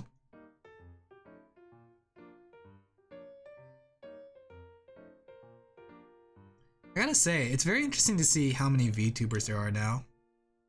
Like, VTubers really boomed, and I know we have like a combination of different VTubers, from people who are LewTubers to people who are like just people who are regular streamers but decide to try a VTuber avatar. We got all kinds of people. It's very cool to see it. It's a very growing community, and I'm too shy to talk to anybody. Chat, hook me up with another VTuber. Like, whisper my name into their ears and say, "Hey, have you ever heard of Alan LaFell? Then we could do a collab together." I need to start talking to people though. I'm very bad at like introducing myself. Like, if you guys follow my Twitter, you see my awkward Twitter posts. Like, I'm the type of person that feels really awkward when I post something and then like walk away. It's like I would say something along the lines like, "Oh, I pooped nicely today." Something like that, and I'm just like, "Oh no, what did I say that for?" That's me. Yep, that's me. Oh, wait, you're wondering how I got here? You know, I find it interesting that the new Mario movie actually though is an isekai. I forgot to mention that. For those who didn't see the trailer, yeah, the Mario movie is an isekai. Mario and Luigi Mario find themselves in an unknown world where they gain level up powers. I like isekais though, as much as it's overplayed and made fun of. I enjoy a good isekai. Granted, good isekai, like Konosuba. And what's it called? Attack on Titan. The need to close your eyes while you press enter. I feel you, yeah. I don't know what you said that for, but yeah. I forgot the context.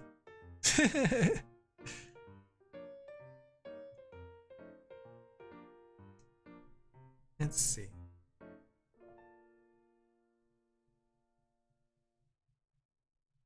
There we go. Has there been an isekai VTuber yet? Wait, no, I think there was. Technically, like the, what's it called? Technically, I guess a lot of VTubers are isekai VTubers. Like those who come from adventuring worlds. Like, I know like Tempest for Hololive is technically an isekai in a way because they had like their own adventuring hall. Like, I forgot what they called their world. It was like Lethra? Something like that. They're technically isekai'd. Would you chat want to be isekai'd?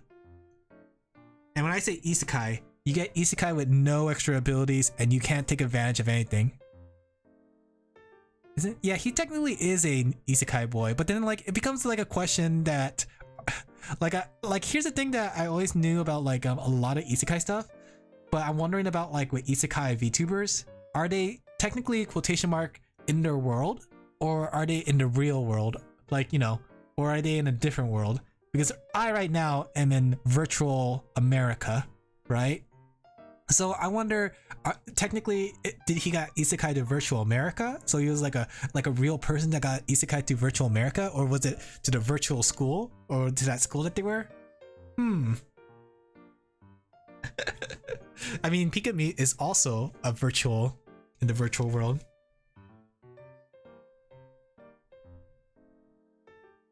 Technically, didn't they all got isekai too in Nijisanji, Illuna? They're an isekai group, aren't they? Like, I know Maria's a doll, but technically she goes to the same school as them. And, well, I mean, Aster is, what was Aster again? I know Ren is an alien.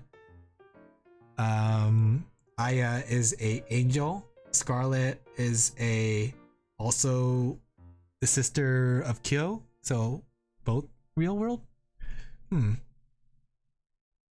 This is why we need somebody to make a VTuber Pokedex. And that's gonna be my goal, chat. Maybe, hopefully I'll have a stream one day, but we're gonna make it so we're gonna create a VTuber Pokédex to keep track of all these VTuber lore stuff. I'm gonna draw it. I'll be like Tracy from Pokemon, where I draw the Pokemon into the Pokédex. Except this time it's gonna be VTubers.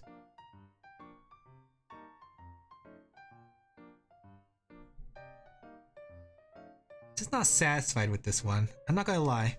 I might have to come back to that one. No, I'll deal with it now. Let me try a different pose.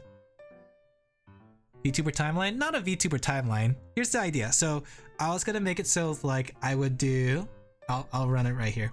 So I'll do a drawing, right? So like, say this is Pomu, right? I'll do a quick drawing. Yay, Pomu, right? And then it's gonna be like, name, Pomu, the fairy VTuber. And it's gonna be like, this VTuber comes from a fairy, blah blah blah, used to be a office lady, blah blah blah, and a little description thing, right? That way it's like a little like description kind of thing, like likes, dislikes, and it's gonna be all compiled in one area. That way it's gonna be like a little booklet. The VTuber persona. There's a lot of VTubers, so I have unlimited content, guys. I think it'd be pretty cool. And it's one of those things that like I hope VTubers like look at. It's like, I wonder what my what my description is. Give me a second. I'm gonna use some references to figure out some smug. I need some smugness. Like there was something I was aiming for here. Let me see if I look at the original sketch. Maybe let me try this.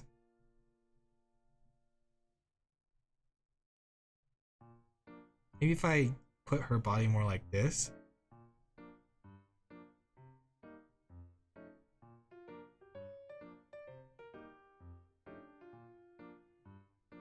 Okay. That way you can see her butt. Very important. Pomu butt. There you go. There's something more enticing about this. You know? Pomu butt. Then I could like fill up the rest with hair. Okay. I kind of like this one more. Let's try this. Let's see where this goes. Here's the thing, guys. Once again, being an artist is just trial and error. Trying to figure out the right one. This one has a much more interesting kind of look to it. Butt moo.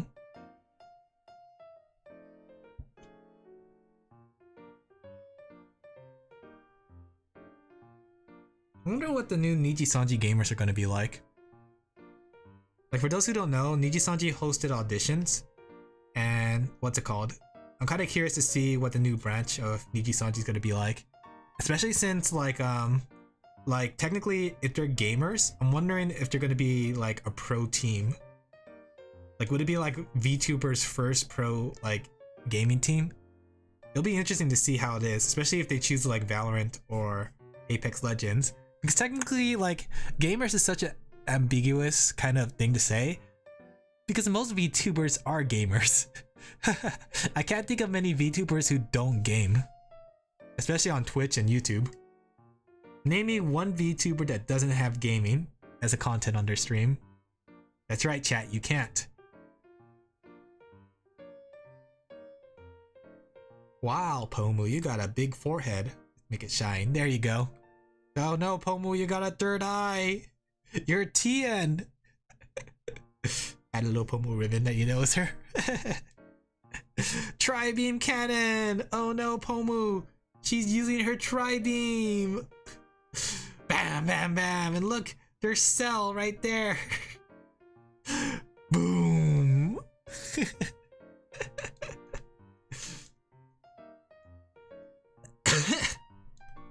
Sometimes it's fun to have a lot of power, you know? When you're able to draw, you have too much power. Sometimes you get, like, what's it called? Crazy with power. Like, I don't need to put Pomu in clothes. I could put her, like, in, like, I don't know, a clown outfit, right? It could be just as simple as that. I'll put her in a clown outfit like this. Right?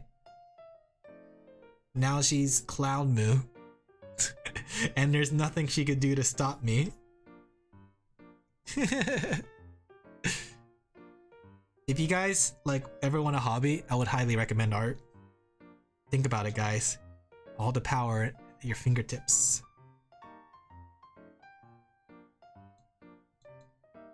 It may be difficult, but it'll be worth it in the end.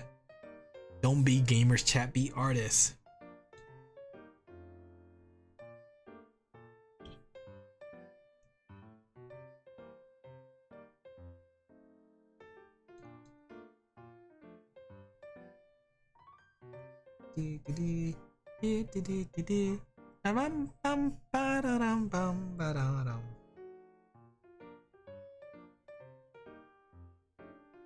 You ever wonder if like things like fairy and ghost exist? Like I had this fun belief in that everything exists, it's just that we never seen it. It's like the idea like, you know, maybe there are ghosts, it's just that nobody's ever actually seen a ghost, right? Like maybe they are just floating around right now, judging your every movement. Sometimes I get nervous about that. It's like if I do something that I'm not supposed to, like I sometimes think, could it be my ghost and my ancestors are watching me? Is Grandpa Sheep, Great Grandpa Sheep, looking at me in disappointment as I proceed to be a VTuber? He might have wanted me to go his route, become Lamb Chops. You know? You know what I mean? You know what I mean. The way of the sheep is to become Lamb Chops. Why is it called Lamb Chops though? Do we eat the lambs or do we eat the sheep? Because don't you think it's kind of inhumane to kind of eat the baby instead of the adult?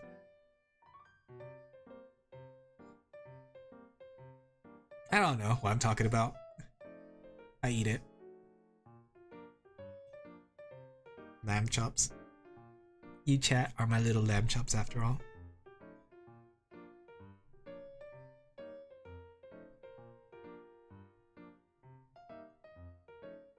What's this? I got a message? You know what I hate that happened in Anime Expo? So, you know in Anime Expo, they always say like, hey, you could get a free keychain if you followed this Twitter. That kind of stuff, right?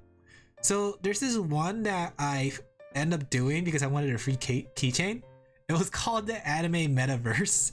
And it's exactly what it sounds like. It's literally anime NFTs. But I used that very loosely because it's not actually very good anime NFTs.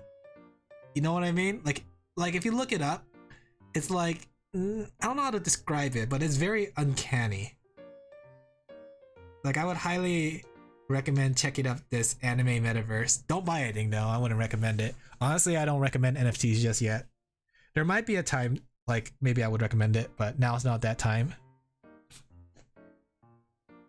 Though I remember hearing that Junji Ito actually got into NFTs too. Like he's doing a little NFT thing too, but he doesn't seem like he knows what he's doing. It seems like more managerial side where they're saying like, hey, can you promote the NFT stuff? I have like a really deep respect for Junji Ito. You guys know who Junji Ito is? For those who don't know what Junji Ito is or who he is, he's a horror artist. Like he often draws scary stories, but like they're very morbid and kind of like terrifying in body horror kind of way. There you go. Pomu has a big forehead. Maybe we should raise everything. I wish I had a big forehead like Pomu. You know, she's looking a little bit like Amber from Genshin Impact.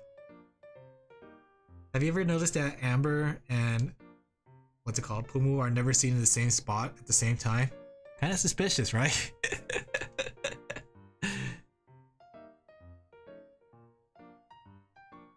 There we go.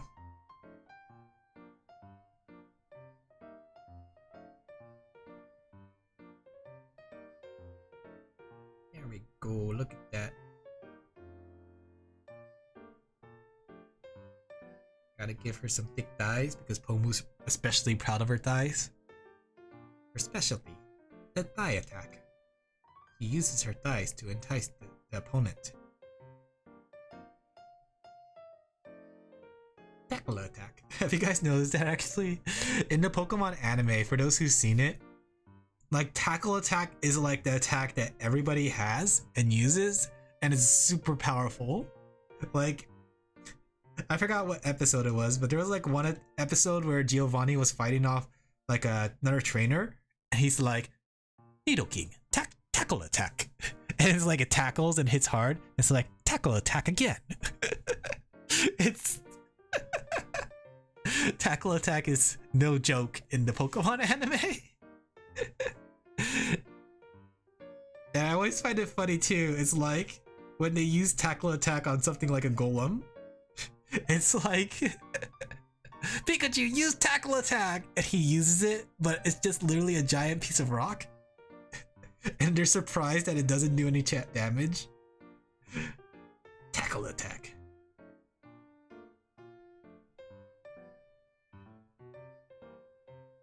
Pikachu, no! Pikachu, quick attack now!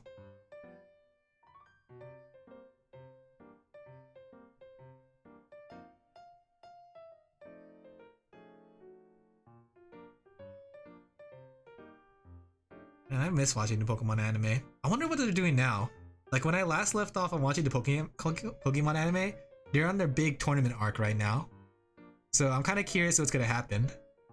It's hard to believe that it's been airing for so long. It only feels like yesterday since Let's Go or Pokemon Go Pikachu or whatever it's called, what the anime is called, came out, you know?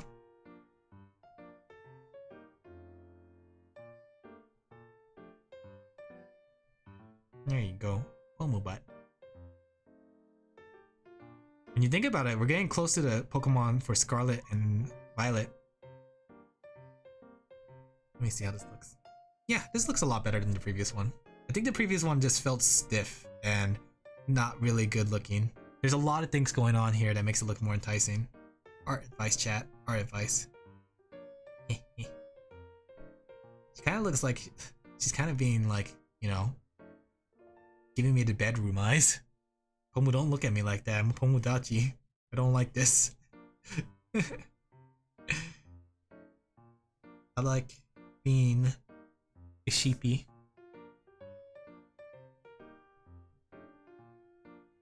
There we go. I'll at least try to finish up this one in terms of sketch before I call it a night. That way I don't forget what I'm doing before I jump into Overwatch. No, I got my comic to finish. Then I'll do Overwatch.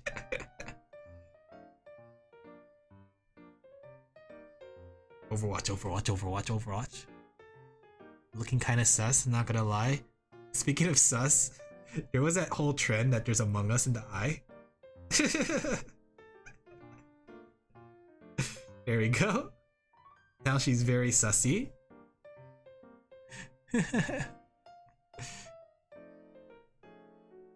That was like on Twitter all over the place. Look, I can make a smug face too. 10 out of 10, yeah. If you guys look into my eyeballs, I also have Among Us in my eyeball.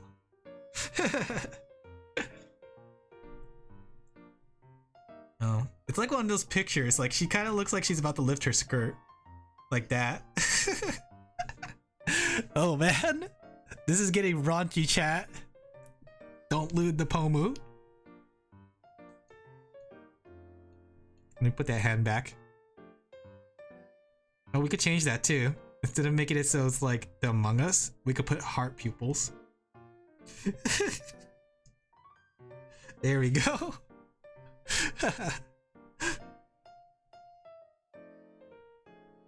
She looks really like a lot like Amber, honestly. I don't know why. I haven't played Genshin Impact in a while though. I know they just came out with their latest update. Just Elf Amber.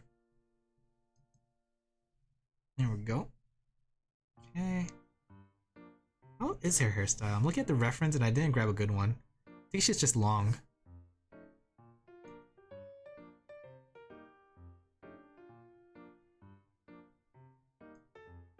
There you go. You know what's the beneficial part about watching me do the draw stream? You get to see things like that you would never see in the final drawing. The fact that I become sussy. Or if you're listening to the VODs, you could also see that too. If you're listening to the VODs chat, like, give me a shout on the comments saying that Pomu is sussy. There you go. Let's clean it up a little bit. Okay, then we'll do a little outline.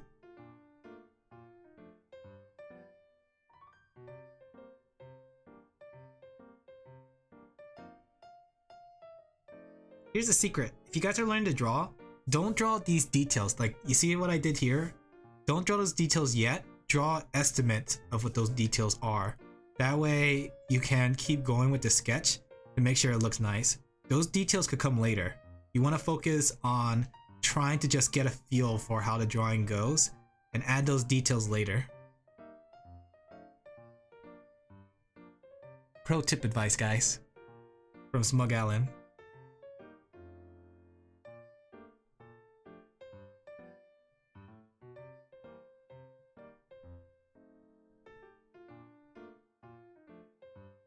Gotta show a little bit of leg. It's Pomu. How can you not show leg? She's all about her legs, that's what she keeps saying.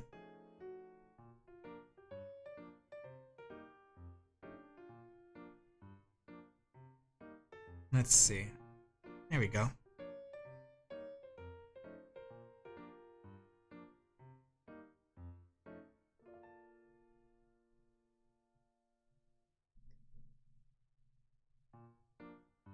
And give her 2 large straps of hair that goes all over the place.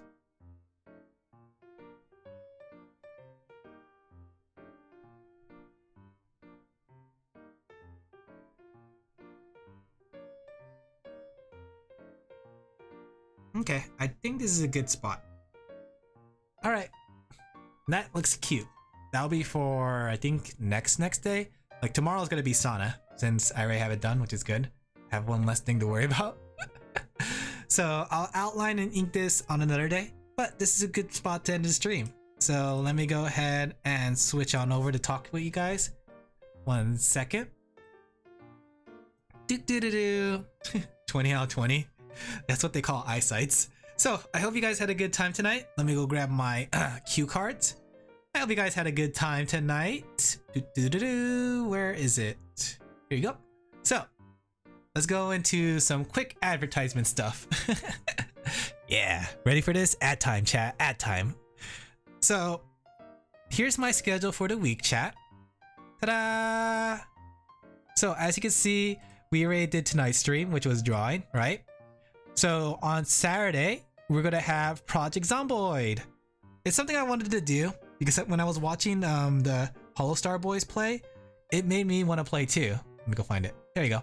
So seeing the Hollow Star Boys play it made me really want to play it, and like I'm gonna have to de-rust, but pretty good at it. Watch me eat my words though when I stream it. So Project Zomboid tomorrow, and on Sunday Lobotomy Corporation. And look, look, look. I did my best to make the art style look like Lobotomy Corporation. Isn't it cute? Like I tried to draw it as close to the original art style as possible. It's a little wonky, but it has spirit, right? Look at that. It's cute. So, for those who don't know what Lobotomy Corporation is a kind of management simulation where you manage monsters to create electricity, and you got to make sure you don't kill your, employees and stuff. So that's gonna be fun because it has monsters, right? So my plan with October is not to do like a bunch of scary games, but like to do a bunch of one-off like horror-related games. So in this case, zombies and monsters. So I'm trying to do that because I'm really bad at horror games. Unless somebody wants to collab with me, somebody wants to like hold my hand while I play a horror game. I don't even know if I want to start a long-term horror game though, but we'll see. With that said though, that's my schedule for this week. Tomorrow, Project Zomboid is going to be at 1 o'clock. So it's actually earlier than usual. 1 o'clock PST. 1 o'clock PST. Okay? And Lobotomy Corporation is going to be at 7 o'clock on Sunday. Okay? So, beyond that though, I do want to advertise. Jupitermen came out with episode 13. For those who don't know, I'm a colorist for Jupitermen. So be sure to check it out. It's a really good story. This chapter is pretty fun because the twins are captured. Be sure to check it out. Check it out from the beginning. Check it out from the newest chapter. Have fun with it, okay? I'm going to be releasing my newest chapter coming up. It's not going to be right now, but this Sunday I'm going to have the newest chapter for Offtask. With that said, I think that's all my advertisement stuff. Yeah. I hope you guys enjoyed tonight as much as I did. Welcome to the new viewers. I hope you guys had fun, and I hope to see you another night. Have fun, everyone. Have a good night. Bye-bye. Bye-bye. Oh, I forgot to get that done. Okay, I gotta write that down. I gotta get the wiggle thing. So that way when I say goodbye, I can wiggle left and right. Alright, guys. Have a good night, though. Bye. Take care. Be sure to hydrate. Be sure to stretch your hands. Make sure to stand up. Make sure to make friends. Bye-bye. Bye-bye. Bye-bye. Bye-bye. Bye. Bye-bye-bye. Bye, bye, bye, bye, bye, bye, bye, bye, bye, and good night.